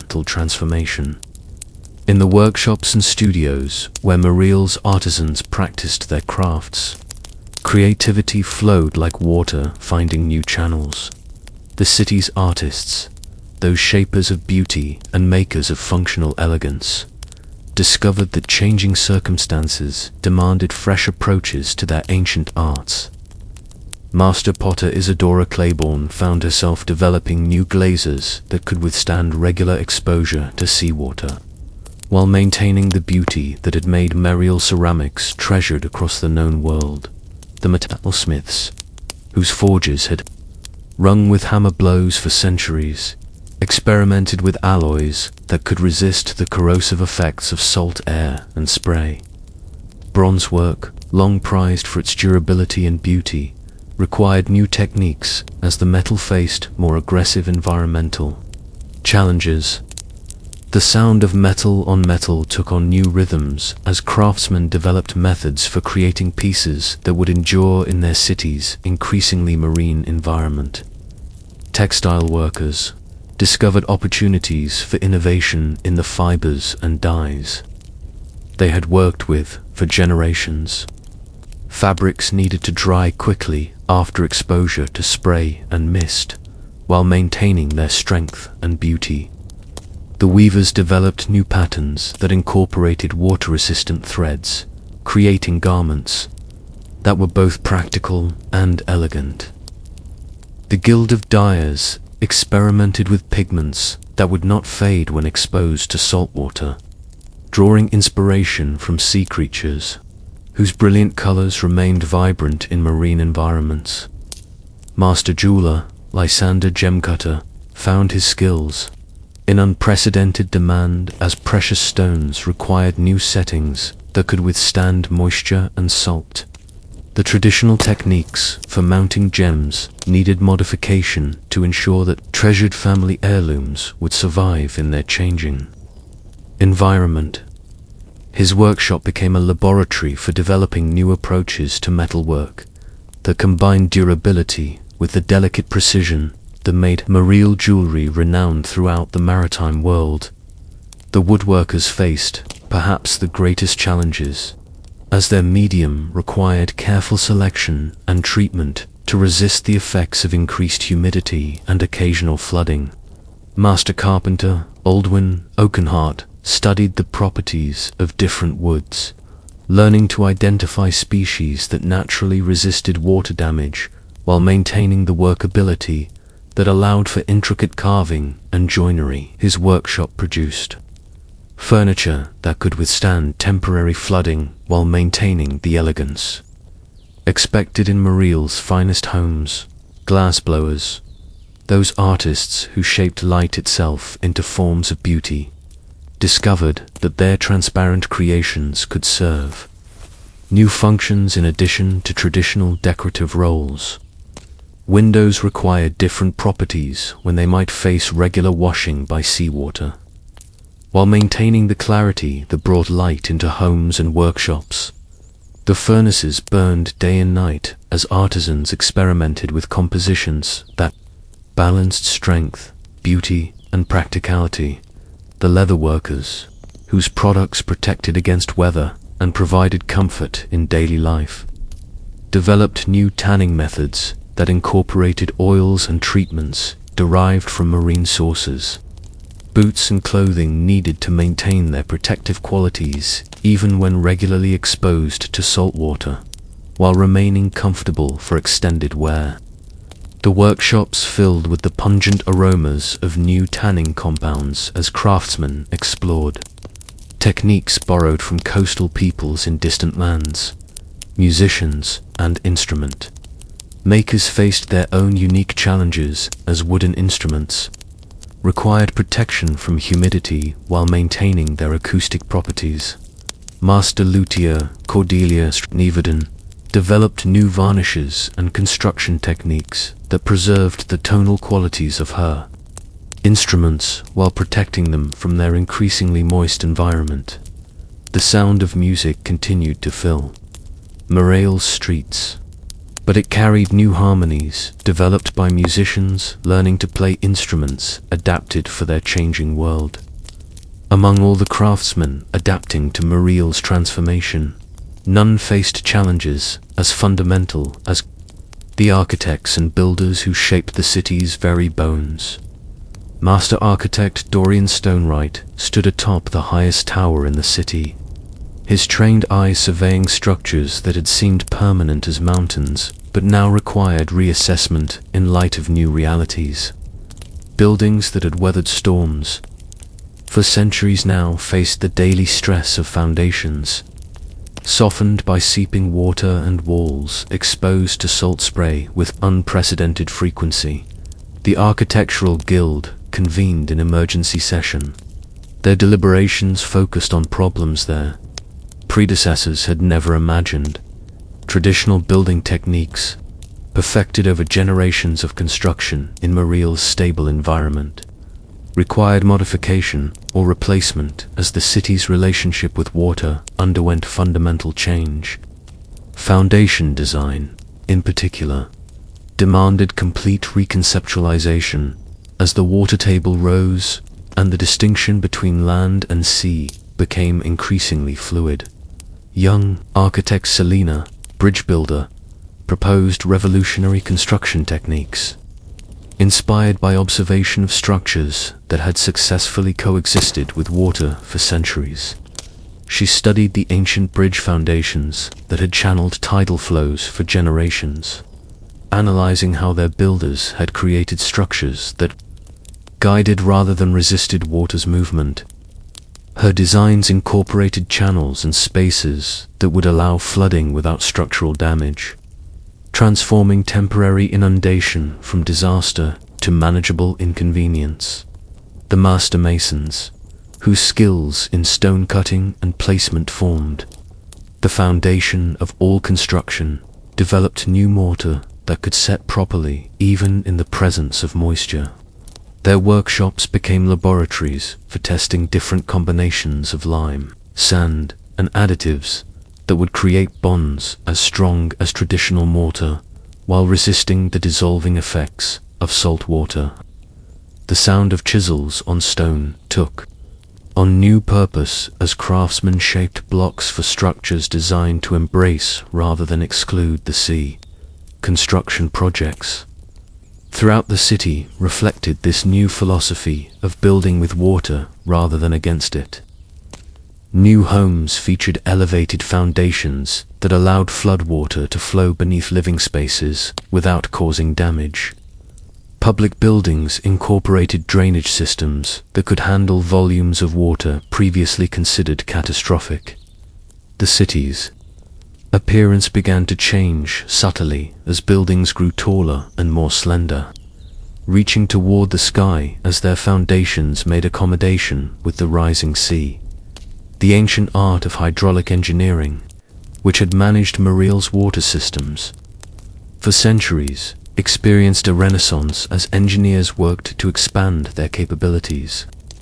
Canals that had once carried fresh water for drinking and washing were redesigned to also manage the increased volume of seawater that now regularly flowed through the city's streets. The engineering required careful calculation to ensure that salt water and fresh water could coexist without contaminating the city's drinking supply. Master builder Jasper Ironhand supervised the construction of new seawalls that incorporated lessons learned from studying the sea's patient advance. Rather than attempting to halt the water's progress through brute resistance, these barriers were designed to guide and control flooding, turning destructive inundation into manageable flow. The walls themselves became works of art, their surfaces carved with reliefs that told the story of Mareal's relationship with the sea, while serving their practical function of water management. The city's most ambitious architectural project was the Great Aqueduct Extension, a system of elevated channels and reservoirs designed to maintain fresh water supply even as salt water claimed increasing portions of the city's traditional infrastructure. This massive undertaking required coordination between multiple guilds and drew upon engineering knowledge accumulated over centuries of urban development. The structure rose above the city like a stone river, its arches carrying life-giving water high above the advancing tide. As the seasons turned and the changes accelerated, the The various adaptations taking place throughout Mareal began to converge into a new pattern of life. The modifications made by individual craftsmen and guilds combined to create an emerging culture that was both recognizably connected to the city's ancient traditions and dramatically adapted to present circumstances. The transformation was not uniform or sudden, but rather resembled the gradual braiding of many streams into a single powerful current dot. The morning markets took on new rhythms as vendors learned to coordinate their activities with tidal schedules that had become increasingly important for daily commerce. Fishermen unloaded their catches at times calculated to avoid the highest water levels, while farmers from the inland regions timed their deliveries to reach the city during periods when streets were most passable. The ancient art of commerce adapted to incorporate elements that would have seemed strange to previous generations, but felt natural to people living through the transformation. Religious observances began to reflect the city's changing relationship with the sea. The traditional ceremonies honoring the tidal keepers expanded to include new rituals that acknowledged the fundamental shift in the balance between land and water. Priests developed prayers that sought not to halt the ocean's advance, but to find wisdom and strength for living in harmony with forces beyond human control. The ancient temples, their foundations increasingly touched by the highest tides, became focal points for community contemplation of change and continuity. The economic life of the city transformed as new trade relationships developed with inland communities and coastal settlements facing similar challenges. Mareal's merchants discovered markets for their innovations in water-resistant crafts and flood-adapted construction techniques. The city's expertise in living with water became a valuable export, while imports increasingly consisted of materials and goods that could not be produced in the increasingly marine environment. Cultural expressions reflected the transformation through new forms of art and entertainment. Musicians composed melodies that incorporated the sounds of flowing water and changing tides, while poets crafted verses that captured the beauty and challenge of life in a city learning to breathe with the sea. Theatre troupes developed performances that used temporary flooding as a dramatic element, staging productions that could adapt to varying water levels with the fluid grace that characterized all aspects of life in the transformed Mareal. The city's relationship with time itself began to change as tidal rhythms became more important than the traditional divisions of day and night. Workers learned to schedule their activities around water levels as much as sun positions. The ancient sundials and clock towers that had marked hours for centuries were supplemented by tide clocks and water level indicators that helped citizens navigate their daily routines in harmony with the sea's increasingly complex rhythms. Education evolved to prepare children for life in a world where the boundaries between land and sea were fluid. Schools taught swimming as a fundamental skill, alongside reading and arithmetic. Geography lessons focused on understanding water in all its forms, while history classes explored the experiences of other coastal peoples who had faced similar transformations. The young people of Mareal grew up with an intuitive understanding of their environment that would have amazed their grandparents as the Great Convergence continued. The distinction between adaptation and transformation began to blur. What had begun as individual responses to changing circumstances was becoming a new way of life. A culture that was neither fully terrestrial nor completely maritime, but something unique to the space, where land and sea met in constantly shifting balance. The city that emerged from this process remained recognizably Mareal, but it was a Mareal that had learned to dance with the tides rather than simply endure them. The twilight hours brought a special quality to the city during this period of transformation, as the sun set over waters that reached further inland with each passing tide. The people of Mareal gathered in elevated squares and rooftop gardens to witness their city's daily metamorphosis. The boundary between solid ground and flowing water blurred in the gentle light, creating a landscape that seemed to exist in the realm between earth and dream. Children pointed at buildings whose lower floors disappeared beneath the advancing tide, while their parents planned tomorrow's activities around the rhythms that governed their transformed world. In these quiet moments, as day yielded to night, and the city prepared for rest, the magnitude of the changes became most apparent. Mareal was becoming something unprecedented, a settlement that lived intimately with the sea while maintaining its essentially human character.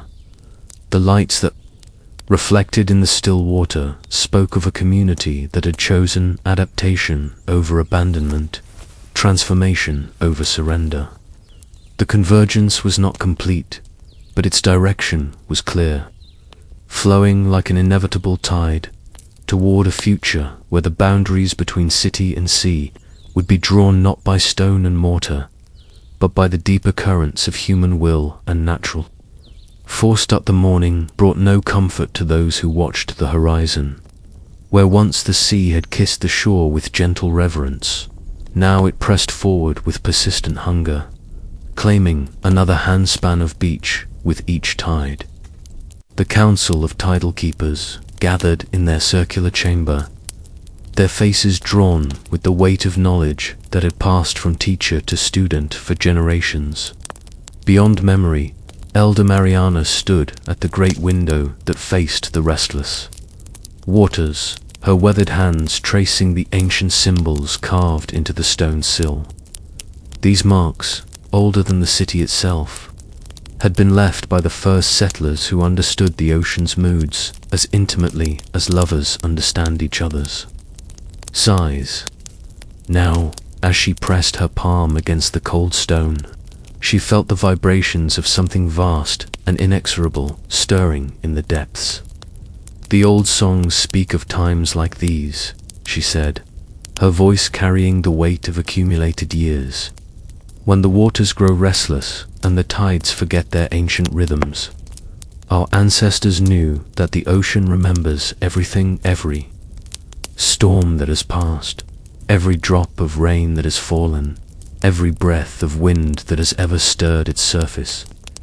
The younger keepers sat in respectful silence, their eyes fixed on their elder's face. Among them sat Caspian, barely summers old, whose gift for reading the water's moods had marked him as exceptional from childhood. He had spent the previous night walking the shoreline, listening to the whispers that rose from the foam, and what he had heard filled him with a dread he could not name. The voices in the water have changed, he said, his words falling into the chamber like stones dropped into a still pool. They no longer speak of the old cycles, the familiar patterns of storm and calm. They speak of awakening, of debts long overdue, of a reckoning that has been building in the deepest trenches where light has never touched. Mariana turned from the window, her eyes reflecting the grey light of the overcast sky. Then the time of preparation is upon us. We must gather the archives, preserve what knowledge we can, and prepare the rituals of release. If the ocean truly means to reclaim what was once its own, we must ensure that our wisdom does not perish with our stones. In the lower quarters of the city, where the merchants and craftspeople made their homes, the rising concern manifested in more practical ways. Boats were pulled higher up the beach each evening, and the fishermen spoke in hushed tones about the strange currents they encountered beyond the harbor. The nets came back empty more often than not, and those fish that were caught tasted different sortier, as if they had swum through waters, touched by some profound change in the ocean's chemistry. Tobias the shipwright, found himself with more work than he could handle, as families commissioned small vessels suitable for river travel rather than ocean voyaging. His workshop, which had once echoed with the sounds of ambitious projects, great trading ships designed to carry precious cargo to distant ports, now rang with the humble work of building boats meant for escape rather than adventure. "Never thought I'd see the day," he muttered to his apprentice as they shaped the ribs of yet another small craft. 30 years I've built ships to challenge the sea, and now I'm building toys to run from it." He paused in his work, his experienced eye examining the wood grain with the automatic precision of decades. "But there's wisdom in it, I suppose. The ocean gives life, but it also takes it. We've been borrowing from the deep for generations. Perhaps it's time to pay the debt." His apprentice, young Marcus, looked up from the plank he was sanding. "Master, do you truly believe the city will fall to the waters? The walls have stood for 800 years. Surely they can withstand whatever the ocean brings." Tobias set down his tools and walked to the workshop's wide doors, which opened onto the harbor. The water lapped at the dock posts with unusual vigor, and the morning light revealed debris from the previous night's tides scattered far higher on the quay than should have been possible. Walls are built by human hands. Boy, they stand only as long as the forces that challenge them allow. The ocean has patience that makes our longest lives seem like the flutter of a moth's wing. If it has decided to reclaim this land, then no wall built by mortal craft will long resist it. The reality of their situation became clearer with each passing day. The great lighthouse, which had guided ships safely to harbor for centuries, now struggled to maintain its beacon above the spray that reached ever higher up its ancient stones. The keeper of the light, a solitary man named Erasmus, who had tended the flame for most of his adult life, began to notice troubling changes in the pattern of waves that broke against the lighthouse's foundation, where once the waters had approached in orderly ranks. Now they came in chaotic surges that seemed to follow no natural rhythm. Standing in his chamber at the lighthouse's peak, Erasmus could see far across the waters to where the horizon should meet the sky. But the line had grown uncertain, blurred by mists that rose from the sea like the breath of some vast creature, stirring in the depths. The first to abandon the city were the traveling merchants, those whose livelihoods depended on the ability to move quickly when circumstances demanded. They had arrived with the early spring, their wagons loaded with goods from the inland kingdom's spices that carried the scent of distant mountains, fabrics woven by craftspeople who had never seen the sea, tools forged in cities where the sound of waves was only a story told by wandering bards. As the strange tides grew more frequent and the harbor became increasingly difficult to navigate, these merchants began to speak among themselves in worried whispers. They had seen enough ports in their traveling years to recognize the signs of a place where the ocean was growing restless. The older among them remembered stories told by their fathers and grandfathers, tales of cities that had once stood proud against the shore but now lay beneath fathoms of green water, their towers home only to fish and their streets corridors, where currents flowed instead of people walked. Jeremiah, the spice trader, was among the first to make the decision that others would soon follow. He had built his reputation on an ability to sense when political winds were shifting, when wars were brewing in distant lands, when drought or flood might affect the supply of precious goods. Now, as he stood in his temporary warehouse near the harbor, watching the morning tide reach fingers of foam farther inland than he had ever seen them stretch, he felt the same instinct that had kept him profitable through decades of uncertain trade. "Load the wagons," he told his assistants. his voice carrying the quiet authority of a man accustomed to making decisions quickly and sticking to them. We leave before the afternoon tide. His chief assistant, a young woman named Alina, who had served him faithfully for several years, looked up from the inventory she was checking. "Sir, but we've only just arrived, and the spring market season has barely begun. Surely the profits, there will be no profits if we're trapped here when the real storms come." Jeremiah interrupted, though not unkindly. He had grown fond of Elena's sharp mind and dedication to their trade, and he hoped she would choose to continue traveling with his caravan when they departed. "I've seen enough coastal cities to know when the sea is growing hungry. This place has the smell of doom about it, though I pray I'm wrong for the sake of those who must remain." The news of the merchant's departure spread through the city like ripples from a stone cast into still water. For many residents, the sight of loaded wagons rolling up from the harbor district toward the inland roads represented the first tangible confirmation that their situation was as dire as the most pessimistic. Among them had feared. The merchants were practical people, guided by profit and loss rather than sentiment or loyalty to place. If they were abandoning a city before the height of the trading season, it could only mean that they saw no future in remaining. Yet even as some prepared to flee, others dug their roots deeper into the familiar soil. In the residential districts that climbed the hillsides above the harbor, families that had called the city home for generations began to gather their most precious possessions, not for escape, but for preservation.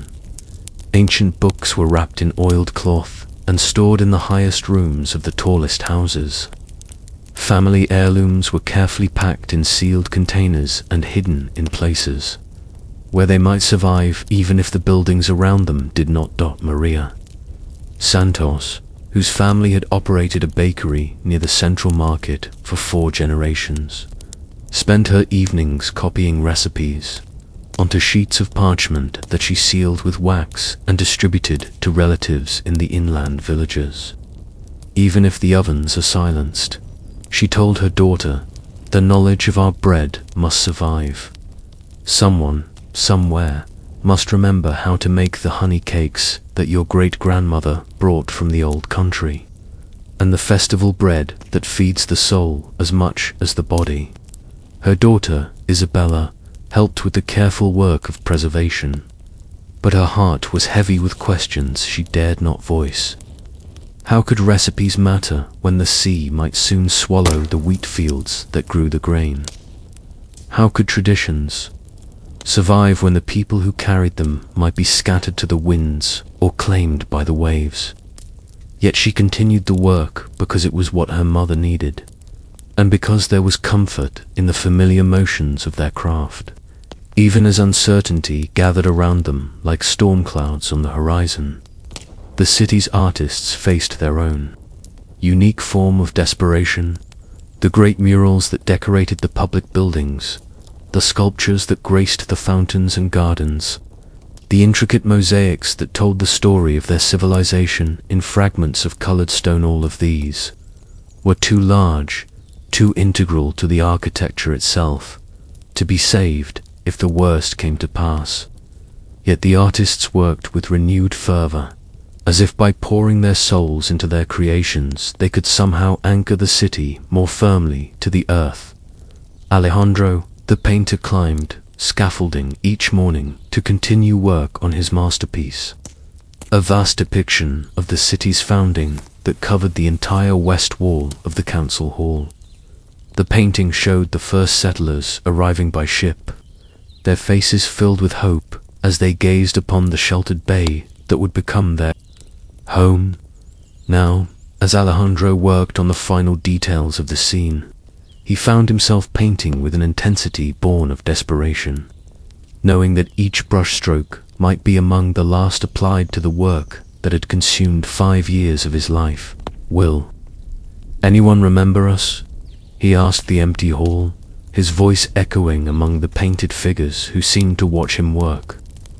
The first settlers stared out from the wall with expressions of confidence and determination, their ships riding waves that looked tame and welcoming, compared to the increasingly aggressive waters that now surrounded the real city.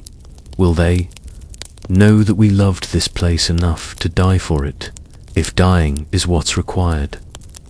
The great bell of the city had not tolled at midnight for over a century, not since the plague years, when death walked the streets with such frequency that the living barely outnumbered the dead. Now, as its bronze voice rang out across the darkened city, citizens stirred in their beds and knew without being told that the Council of Last Things had been convened, gathering so rare that most people had heard of it only in stories past down from their grandparents. The council chamber, normally reserved for the routine business of governance, had been transformed for this extraordinary session. Candles burned in every sconce, their flames reflected in the polished surfaces of ancient shields that hung upon the walls. These shields bore the arms of the founding families, those brave souls who had first seen the potential in this sheltered bay and chosen to build their dreams upon its shores. Now their descendants gathered to decide whether those dreams should be abandoned or defended to the last breath. Mayor Cornelius Blackwater took his place at the head of the long table, his weathered face grave in the flickering candlelight. At 67, he had served the city for nearly 2 decades, guiding it through economic challenges, natural disasters, and political disputes with neighboring regions. But nothing in his experience had prepared him for the decision that now lay before them, whether to order an evacuation of the entire city or to stand fast and hope that human will could somehow prevail against the inexorable forces of nature. "Friends," he began, his voice carrying clearly through the chamber, "we gather at an hour when our city faces its gravest crisis. The reports from our scouts and the observations of our tidal keepers all point to the same conclusion: the sea is rising. Not in the gradual way that our ancestors might have expected, but with a swiftness that threatens to overwhelm our defenses. Within a matter of months, perhaps weeks." Councillor Margaret Thorne, whose family had controlled the city's shipping interests for 3 generations, leaned forward in her chair. Her face bore the weathered marks of someone who had spent countless hours on deck, reading wind and wave with the expertise that had made her family's fortune. "With respect, Mayor, we've weathered storms before. The great hurricane of '89 brought waves higher than any in living memory, yet the city survived. Surely these new tides, however unusual, can be met with the same determination that has always seen us through." "This is not a storm, Margaret," replied Elder Mariana, her voice carrying the authority of one who had spent her lifetime studying the ocean's moods. "Storms pass. What we face now is a fundamental shift in the balance between land and sea. The old agreements, the ancient treaties that our forebears made with the waters, are being dissolved. The sea has grown tired of waiting for what it considers its due." The phrase "ancient treaties" caused several council members to shift uncomfortably in their seats. The founding myths of their city spoke of such agreements, supernatural compacts made between the first settlers and the spirits of the deep. Most educated people dismissed these stories as the superstitious ramblings of primitive times. Yet the current crisis was lending new credibility to tales that had once seemed safely relegated to the realm of folklore.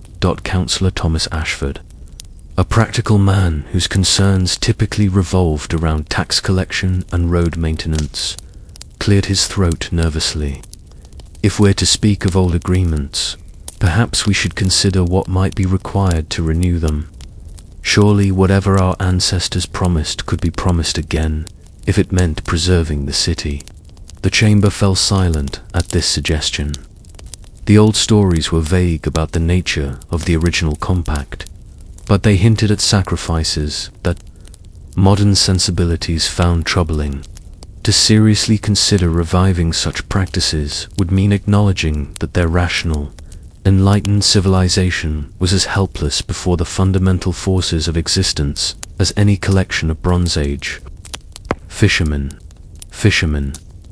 Elder Mariana studied the faces around the table, reading the mixture of fear, hope, and desperate calculation that marked each expression.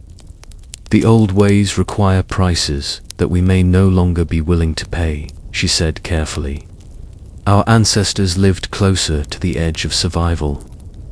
They understood that existence itself was a negotiation between human desire and the vast indifference of natural forces. We have grown comfortable, perhaps too comfortable, in our assumption that the world exists for our benefit.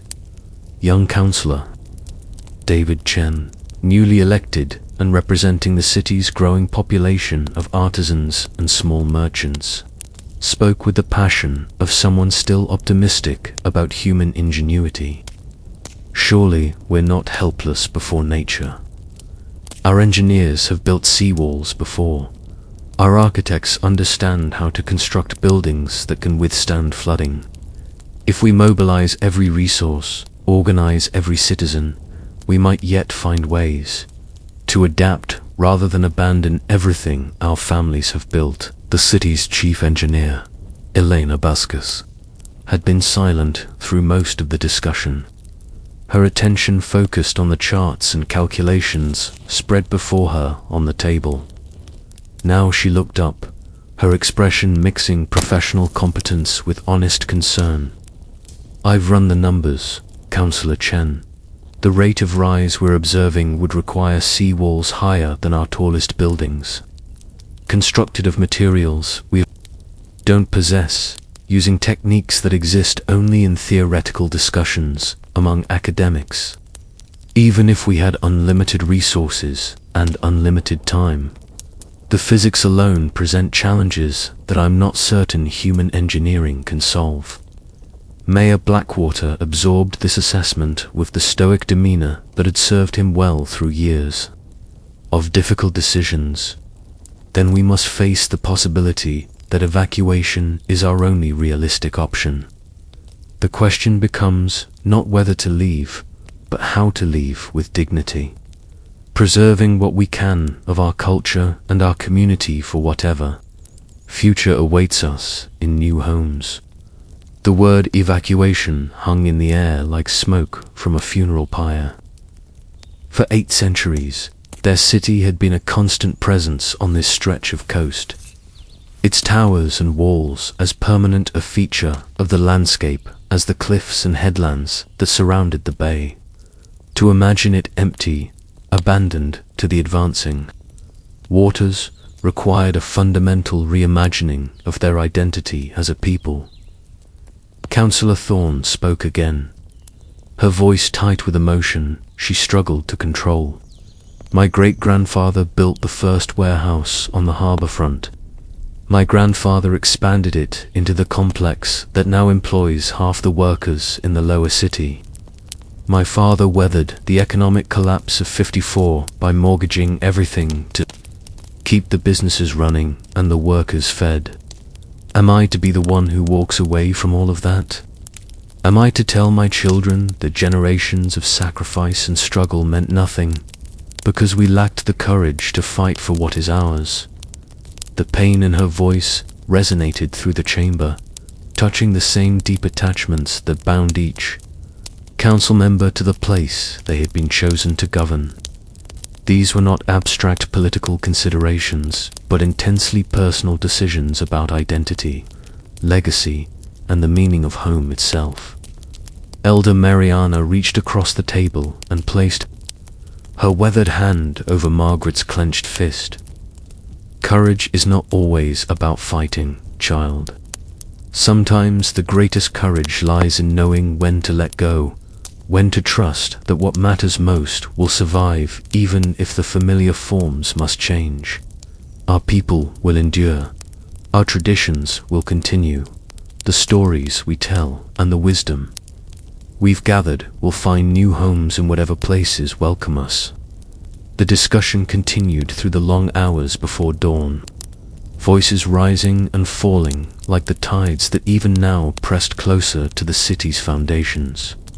Plans were proposed, and discarded contingencies examined and refined, hopes raised and gently abandoned as reality intruded upon wishful thinking. By the time the first pale light of morning began to filter through the chamber's high windows, the council had reached a consensus that satisfied no one completely but represented the best compromise possible under impossible circumstances.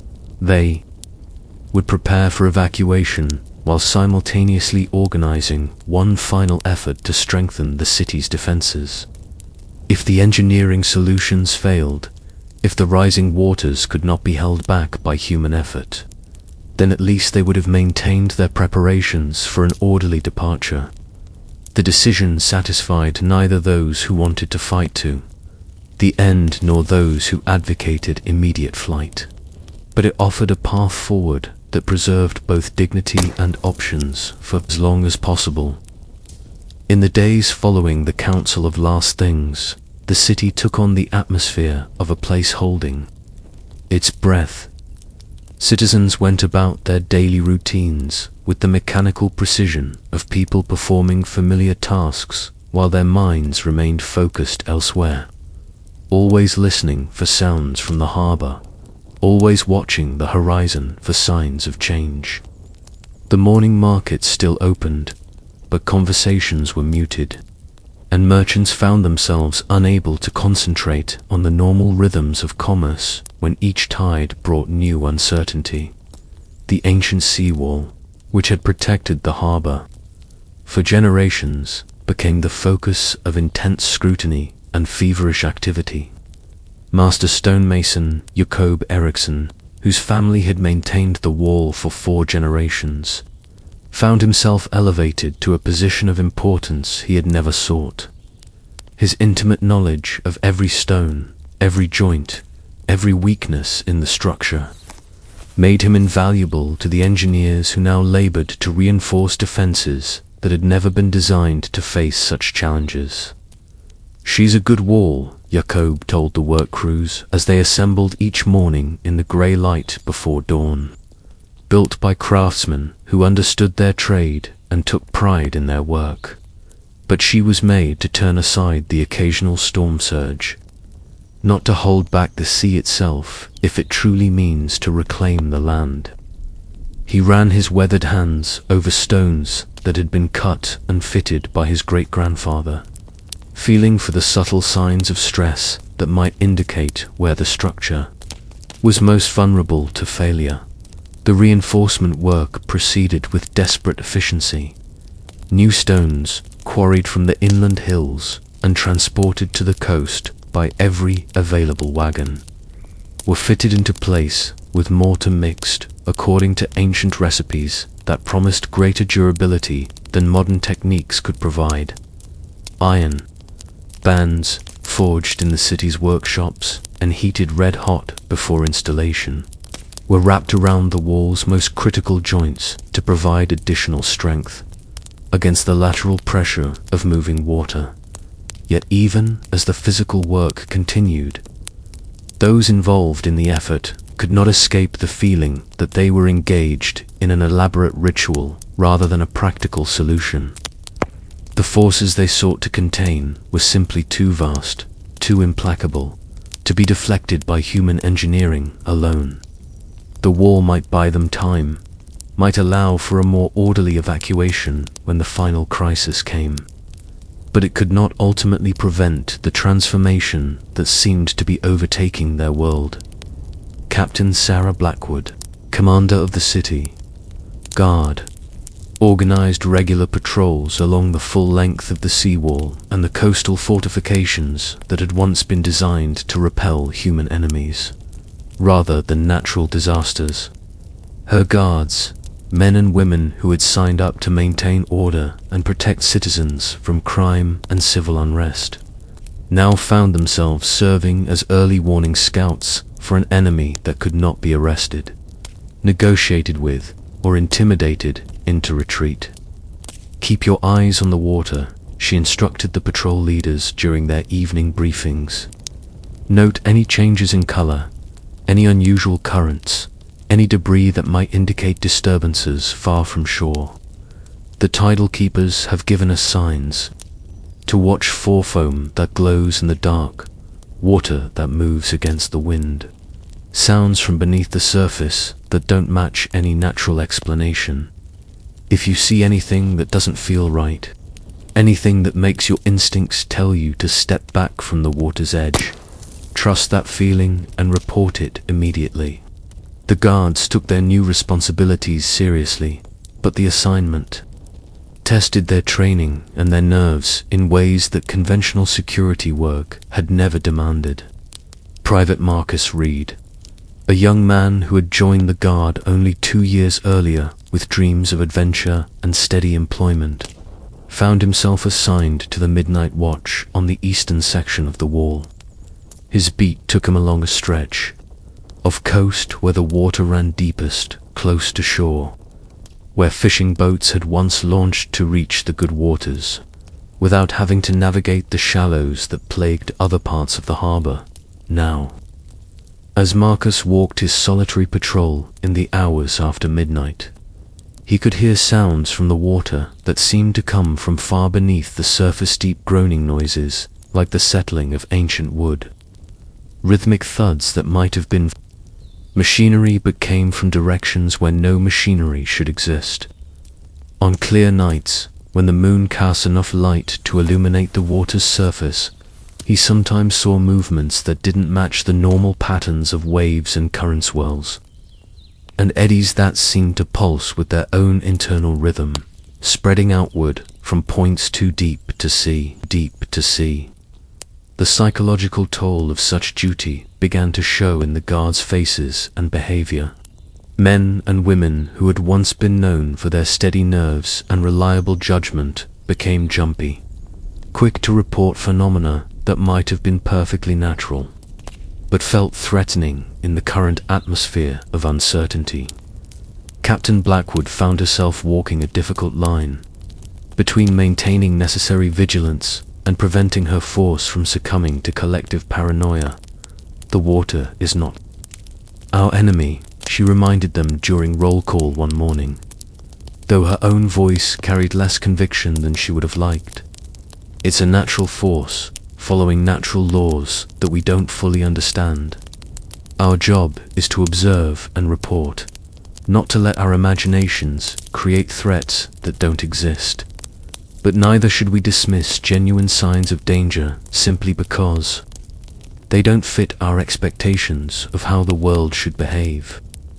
The citizens of the upper city, those whose homes and businesses sat on higher ground, well above the immediate reach of even the most aggressive tides, watched the fortification efforts with a mixture of admiration and growing concern. They contributed what they could: funds for materials, food for the workers, additional hands when volunteers were needed, but they also began to make their own preparations for the possibility that the seawall might not hold. Dr. Elizabeth Morgan, the city's chief physician, organized her medical colleagues to create supply caches in multiple locations throughout the higher neighborhoods. If the lower city floods, we'll lose access to the main hospital and most of our surgical facilities, she explained to her staff as they worked to distribute essential medicines and equipment. We need to be able to provide care wherever our people end up, whether that's in temporary shelters or evacuation camps or someplace we haven't even imagined yet. Her preparations extended beyond purely medical concerns. Dr. Morgan had read enough history to understand that the collapse of established infrastructure often led to the breakdown of social order as well. Communities that had lived peacefully for generations could quickly fragment under the stress of displacement and resource scarcity. If their city was indeed facing its final crisis, then maintaining some semblance of civilization during the transition would require careful planning and strong leadership from those who retained the authority to coordinate collective action. Father Benedict, the elderly priest whose small church served the spiritual needs of the harbor district, faced his own complex decisions about duty and survival. His congregation consisted largely of fishermen, dock workers, and their families, people whose lives and livelihoods were most directly threatened by the rising waters. Many of them looked to him not only for spiritual guidance, but for practical advice about whether to flee or remain, whether to trust in divine providence or take whatever steps they could to protect themselves and their loved ones. God helps those who help themselves, he told them during his Sunday sermons, though he struggled privately with the theological implications of their situation. If the city was indeed facing divine judgment, then encouraging people to flee might be seen as defying God's will. But if the rising seas were simply a natural phenomenon requiring human response, then failing to encourage prudent preparation might be a dereliction of his pastoral responsibilities. The church building itself, constructed of local stone and situated barely 50 yards from the high tide line, would clearly be among the first structures lost if the waters continued to rise. Father Benedict spent his evenings carefully packing the most sacred objects, the altar vessels, the ancient Bible that had been donated by the city's founders, the painted icons that had comforted generations of worshippers into waterproof containers that could be quickly transported if evacuation became necessary. Yet even as he made these practical preparations, he continued to hold services in the familiar space, lighting the same candles that had burned every evening for decades, leading prayers that had echoed from the same stone walls since his grandfather's generation. If these were to be the final days of worship in this place, he was determined that they would be conducted with all the dignity and reverence that the sacred traditions demanded. The children of the city, perhaps because they lacked the full weight of adult understanding about what was happening, adapted to the new circumstances with the resilience that has always characterized the young. They turned the reinforcement of the seawall into a game, competing to see who could carry the most stones or mix the most mortar. They made up songs about the rising tides and the brave workers who labored to hold them back. They treated the increased activity and excitement as an adventure rather than a crisis, finding joy and wonder in circumstances that filled their parents with dread. Yet even the children sensed that something fundamental was changing in their world. They asked fewer questions about future plans and seemed to focus more intently on immediate pleasures, the taste of their favorite foods, the feel of sand between their toes during beach walks, the sound of familiar voices reading bedtime stories. Perhaps they understood, in the intuitive way that children often comprehend things beyond their ability to articulate, that the world they had known was passing away, and that whatever came next would require them to be different people than they had expected to become, as the days shortened and the autumn storms grew more frequent. The entire community settled into a routine of preparation and waiting that resembled nothing so much as a vigil. They were keeping watch over their dying city, tending to its needs and protecting its dignity as they would care for a beloved elder in the final stages of illness. There was sadness in this work, but there was also a strange kind of peace that came from accepting what could not be changed while doing everything possible to ensure that the ending, when it came, would be worthy of what had gone before. The tides continued to rise with each passing day, claiming a little more of the beach, reaching a little farther up the harbor front, testing the reinforced seawall with increasing persistence. Those who watched from the walls could see that the battle was being lost. But they also knew that the fighting itself had meaning beyond its practical results. They were demonstrating their love for the place that had sheltered them, their refusal to abandon it without a struggle, their determination to face whatever came with dignity and courage intact. In the end, they were not merely trying to save a city from the sea. They were trying to save something of themselves, their identity as a people, their sense of connection to the generations who had walked these streets before them, their belief that human community could endure even when the physical places that had nurtured it were swept away. The rising waters threatened more than buildings and harbors. They threatened the continuity of memory itself, the unbroken chain of stories and traditions that connected past to present to future.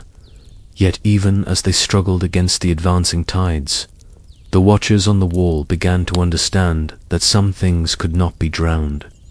Love persists beyond the reach of water. Courage outlasts the stones that shelter it. Wisdom finds new homes when old ones are lost. The city might fall, but the people who had made it worthy of defense would carry its essence with them wherever the currents of fate might take them. And so they watched and waited and prepared for the transformation that was coming, whether they were ready or not, knowing that their vigil itself was a form of victory against the forces that sought to reduce everything they valued to mere statistics of loss and change. And so the city held its breath, as if by doing so it could hold back the sea itself. In those final days, when the horizon had grown so distant that it seemed to touch the very edge of the world, the people of the last city moved with a strange and terrible grace. They had learned to walk on water that pooled in their streets, to speak in whispers that would not disturb the delicate balance between land and sea. Elder Selim stood upon the highest tower, his weathered hands pressed against stone that had been carved by his grandfather's grandfather. Below him, the city spread like a map of memory, each street a story, each building a chapter in the great book that was about to close forever. The water had risen during the night, as it did every night now, creeping higher up the walls, claiming another step of every stairway, another layer of every foundation. The tidal keepers had ceased their ancient vigil 3 days prior. Their instruments of measurement, passed down through generations, had been rendered meaningless when the water rose beyond their highest calibrations. The great sundial in the center of the plaza, which had marked the hours for 8 years, now marked only the depth of the sea that covered it.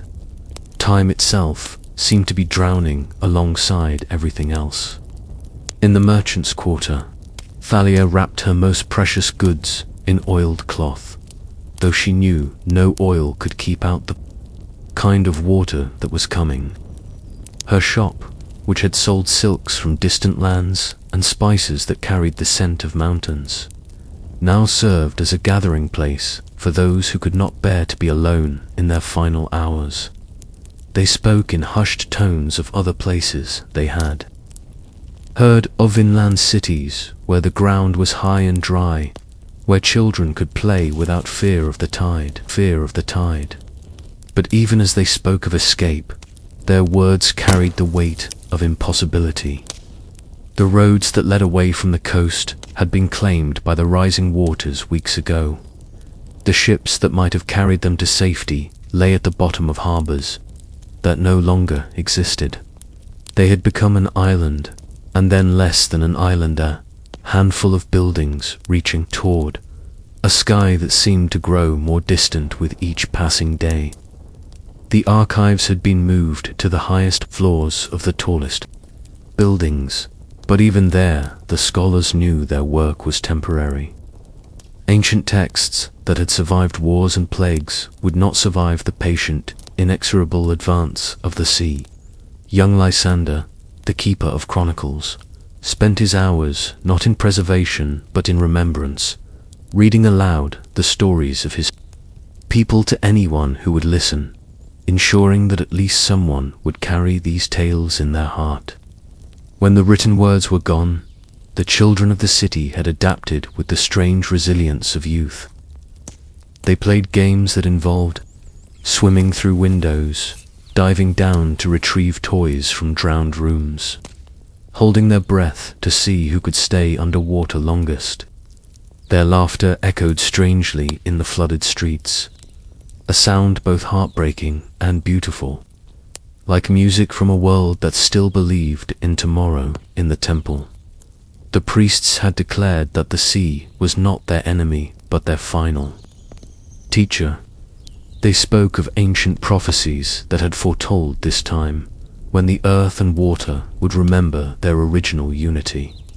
The great dome, which had once housed prayers that rose like smoke toward heaven, now contained prayers that descended like rain toward the deep. The market square, once bustling with the cries of vendors and the laughter of children, had become a place of quiet congregation. Families gathered there as the water rose around their ankles, then their knees, then their waists, sharing stories and songs, making sure that each person was known and remembered. They had learned that drowning was not the worst fate. Being forgotten was Dot as the sun set on what would be their last full day above the waves. The people of the city climbed to their rooftops and highest windows.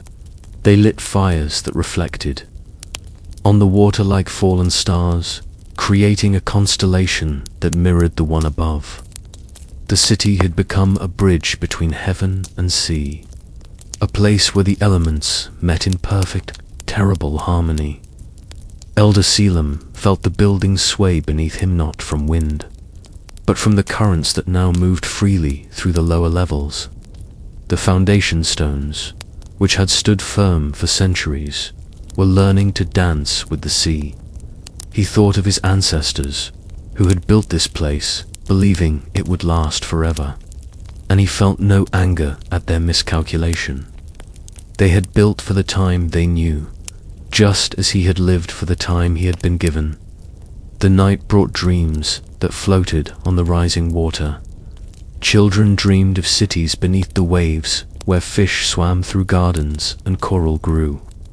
In libraries, adults dreamed of their ancestors, who welcomed them with open arms and spoke of the great cycle that was completing itself.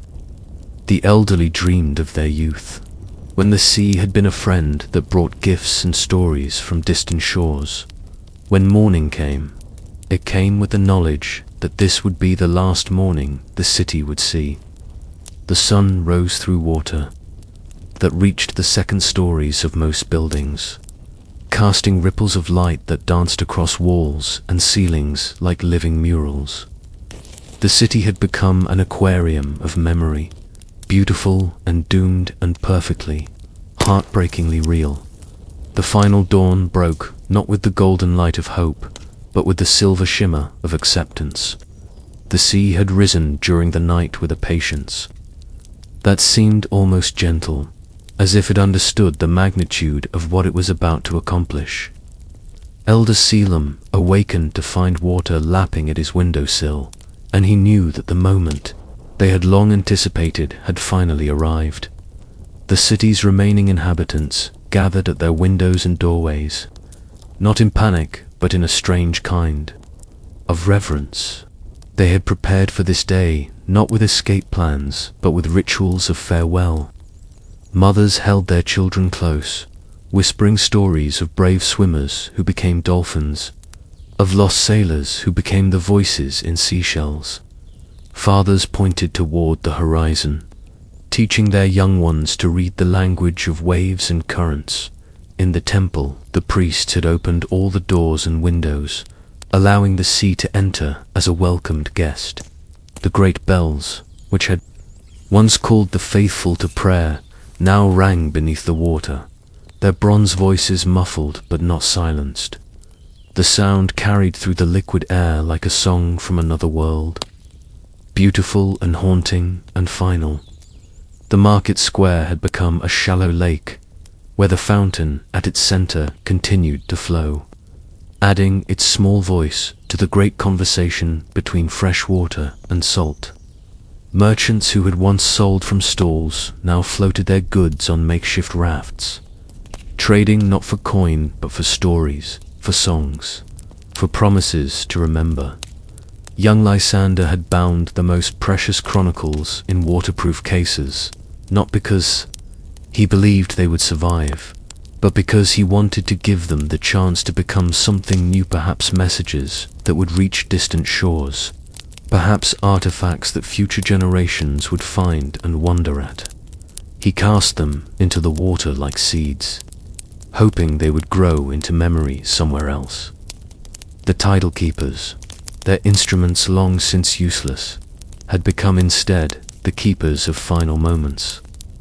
They moved through the floating city, helping the elderly to comfortable positions, ensuring that no one would face the end alone. They had learned to read the water's mood, to sense when it was time to take that last deep breath and let go. As the morning progressed, the city transformed, from a place of buildings and streets into something more elemental, a collection of islands that grew smaller with each passing hour. The tallest spires still reached toward the sky, but even they began to bow to the inevitable. The great lighthouse, which had guided ships safely to harbor for 3 centuries, sent out its final beam at noon, a column of light that pierced the water and reached toward the surface like a prayer. The children were the first to truly understand what was happening. They slipped into the water with the ease of those who had been born to swim, their laughter bubbling up through the depths as they discovered that the flooded city was not ending but beginning, becoming a new kind of playground where the rules of Earth no longer applied. They called to their parents to join them, and slowly, one by one, the adults found the courage to let go of their fear. Elder Selim felt the building settle deeper into the sea's embrace. From his tower, he could see the entire transformation, his city becoming one with the element that had always defined it. The harbor walls, which had once kept the sea at bay, now served as the foundations for an underwater garden where kelp would grow and fish would shelter. The streets had become channels for currents that would carry stories to distant shores. The archives, despite all efforts to preserve them, began to dissolve into the water. But as the ink ran from ancient pages, it seemed to write new stories, in the flowing currents, temporary tales that would exist for moments before being rewritten by the next wave. Knowledge was not being lost, but transformed, becoming part of the living memory of the sea itself. In the final hours, as the water reached the highest windows and the last breath of air escaped from the final rooms, the people of the city discovered something miraculous. They found that they could still breathe, still speak, still sing, not because they had become something other than human, but because they had remembered something essentially human. They had remembered how to be part of something larger than themselves. The great dome of the temple, the last structure to disappear beneath the waves, created a final air pocket where the most sacred rituals took place. Families joined hands in a circle that encompassed the entire space, and together they spoke the names of all who had lived in the city, all who had walked its streets, all who had loved within its walls. The names rose like bubbles toward the surface, carrying with them the essence of a civilization that refused to be forgotten. As the dome finally filled with water, the circle of hands remained unbroken. The people had learned the secret that the sea had been trying to teach them all along, that ending was not loss, but transformation, that sinking was not falling, but joining, that the last breath was not the final word, but the first word of a new language spoken in depths and currents and the songs of whales. The city disappeared beneath the waves just as the sun reached its zenith, and for a moment the surface of the water was perfectly calm, perfectly still, as if the sea itself was holding its breath in reverence for what it had just embraced. Then the waves resumed their eternal dance, and the place where the city had stood became part of the greater rhythm of tides and time and time. In the realm beneath the waves, where light filtered down in cathedral shafts and shadows danced like living things, the city began its second life. The buildings that had once reached toward the sky now served as foundations for a different kind of architecture, one built from coral and kelp, from the patient work of countless sea creatures who had claimed the sunken streets as their own. The temple dome, no longer containing air, became a concert hall where whales would come to sing. Their deep voices resonated through the stone walls, creating harmonies that the original builders could never have imagined. The acoustics, designed to carry human prayers toward heaven, now carried cetacean songs through the deep waters, reaching other pods hundreds of miles away. The sacred space had found a new purpose, bridging not earth and sky but the shallow seas and the profound depths. Schools of fish moved through the market square in formations that mirrored the crowds that had once gathered there. They swirled around the fountain, which continued to flow, its fresh water creating subtle currents that drew creatures from across the ocean floor.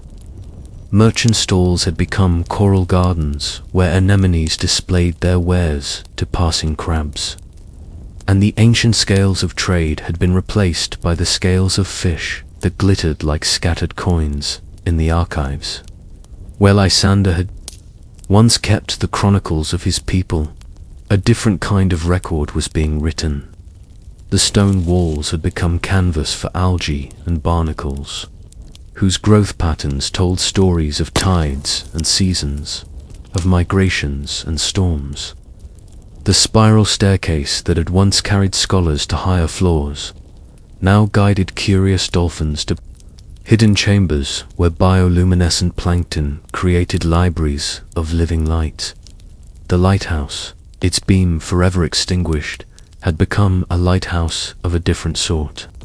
Its cylindrical towers served as a vertical highway for creatures traveling between the seafloor and the surface. Octopi made their dens in the lamp room, their intelligent eyes keeping watch over the transformed city below. At night, when the water was clearest, their bioluminescent displays created a new kind of beacon, one that guided not ships but the dreams of surface dwellers who sensed something profound moving in the deep. Elder Selim's tower, the highest point of the sunken city, attracted the most curious visitors. Great manta rays would glide through its windows, their wingspans casting shadows that moved across the walls like the hands of impossible clocks. Sea turtles, ancient mariners of the deep, would rest on its spiraling steps, their shells bearing the barnacle scripts of journeys that spanned decades. The tower had become a meeting place for the ocean's wise elders, a council chamber where decisions were made in the slow, deliberate language of the deep. The children's playgrounds had been transformed into nurseries for the sea's young. The swings and slides, now festooned with colorful coral, provided shelter for juvenile fish and hiding places for shy seahorses. The laughter that had once echoed through these spaces was replaced by the gentler music of bubbles rising from the breathing holes of crabs and the whispered conversations of seagrass in the current. In the residential quarter, where families had lived and loved for generations, hermit crabs scuttled through doorways in search of new homes, carrying their small shells like suitcases filled with memories. They were the city's new residents, and they seemed to understand the responsibility that came with inhabiting spaces where human dreams had once flourished. They decorated their borrowed shells with fragments of broken pottery, creating moving mosaics that honored the former inhabitants. The great sundial, buried beneath sand and silt, still marked time, but a different kind of time, measured not in hours and minutes, but in the rhythm of tides, the phases of the moon reflected on the water's surface far above, the seasonal migrations of the great leviathans, who passed through the city's bounds on journeys older than human memory. Shipwrecks from later years would come to rest beside the sunken buildings, and the city would welcome them as it had welcomed the sea itself. Wooden hulls would shelter schools of bright tropical fish, their colorful bodies darting through porthole windows like living stained glass. Anchors would become perches for seabirds that dove deep enough to visit the underwater realm, carrying messages between the world above and the world below.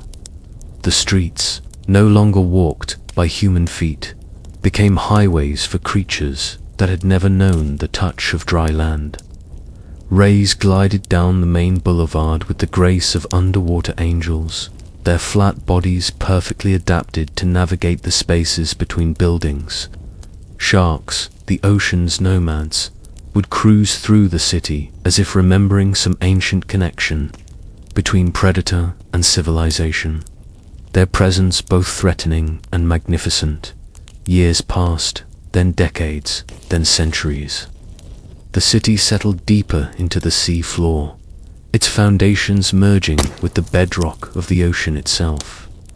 What had once been buildings became hills and valleys in an underwater landscape. What had once been a human settlement became a reef system that supported thousands of species, each playing its part in the great web of oceanic life. Divers would eventually discover the ruins, though by then they would be so transformed by time and tide that their human origins would be barely recognizable. They would find pottery shards that had become homes for hermit crabs, metal tools that had rusted into abstract sculptures decorated with coral polyps, stone carvings whose meanings had been softened by centuries of water into something more universal than language. But sometimes, in the deep places where the current grew still and the water held its ancient secrets, those who ventured into the depths would hear something that sounded almost like voices. Not the voices of the drowned, for there had been no drowning here, only transformation. These were the voices of those who had learned to speak a new language, one that was part whale song, part wave rhythm, part tidal pull. They spoke of love that had become current, of memory that had become choral, of dreams that had become the phosphorescent trails of deep-sea creatures. The city had not died, it had evolved, it had become part of the ocean's vast consciousness, a node in the network of memory that connected every drop of seawater to every other drop, every grain of sand to every distant shore. The people who had chosen to stay, who had chosen to transform rather than flee, had become part of something infinitely larger than themselves. The eternal conversation between water and earth, between depth and surface, between what was and what would always be, and in the deepest places, where the pressure created its own kind of silence, the city's heart still beat, not with the pulse of human life, but with the rhythm of the tides themselves. A rhythm that had existed before the first human had ever seen the sea, and would continue long after the last human had forgotten what it meant to be afraid of the deep. The city had learned the ocean's greatest secret, that nothing is ever truly lost, if it is loved deeply enough to be transformed. The last city before the ocean came had become the first city of the ocean itself, a place where the boundaries between civilization and nature, between memory and dream, between ending and beginning, had dissolved like salt in the infinite sea. It was a place that existed not in geography but in the deep currents of time, where stories flowed like underwater rivers and love moved like the tide itself, eternal, patient, and as boundless as the ocean that had claimed it for its own dot. In the end, there was no end. There was only the endless beginning of the deep, where the city waited in its transformed glory, a testament to the truth that love, like water, always finds a way. The ocean had come, not as destroyer, but as teacher, not as enemy, but as the final, eternal embrace that all things moving toward the sea must ultimately accept. And in that acceptance, the city had found not death, but the kind of immortality that comes only to those brave enough to let themselves be transformed by forces larger than their own small lives. The waves above continued their ancient dance, carrying on their surface the reflections of stars and clouds, while far below, in the kingdom of the deep, the last city before the ocean came lived on in the currents and the songs of whales, in the dreams of sleeping octopi and the slow, patient wisdom of coral gardens that grew where human hands had once built walls. The city had joined the ocean's memory, and the ocean remembered everything, forever and always, in the language of tide and time that spoke to anyone wise enough to listen to the sea's eternal song. And so the story ends where all ocean stories must, and not with an ending at all, but with the promise that somewhere, in the deep places where light becomes liquid and memory becomes current, the tale continues. The waves carry it onward, season after season, tide after endless tide, until even the memory of ending is swept away by the vast, forgiving, transformative embrace of the eternal sea. What was lost became found, what sank became held, what ended became forever, in the depths where the ocean keeps all its promises, and every promise is the promise of return. Thank you for this journey, if these ancient depths have stirred something in your soul. If the story of the last city has found a home in your heart, we invite you to become part of our growing community of dreamers and history lovers, like this video, to let the ocean's memory live on. Subscribe to Fall Asleep to History for more tales that bridge the waking world and the realm of sleep. And share this story with others who might find peace in the patient wisdom of the deep. In the comments below, tell us, what do you think the ocean remembers? What stories do you hear in the sound of waves? Your thoughts become part of this tale's continuing journey, rippling outward like rings on water, carrying the memory of the last city to shores we have yet to imagine, until the next tide brings us together again. May your dreams be as deep as the ocean and as endless as its embrace.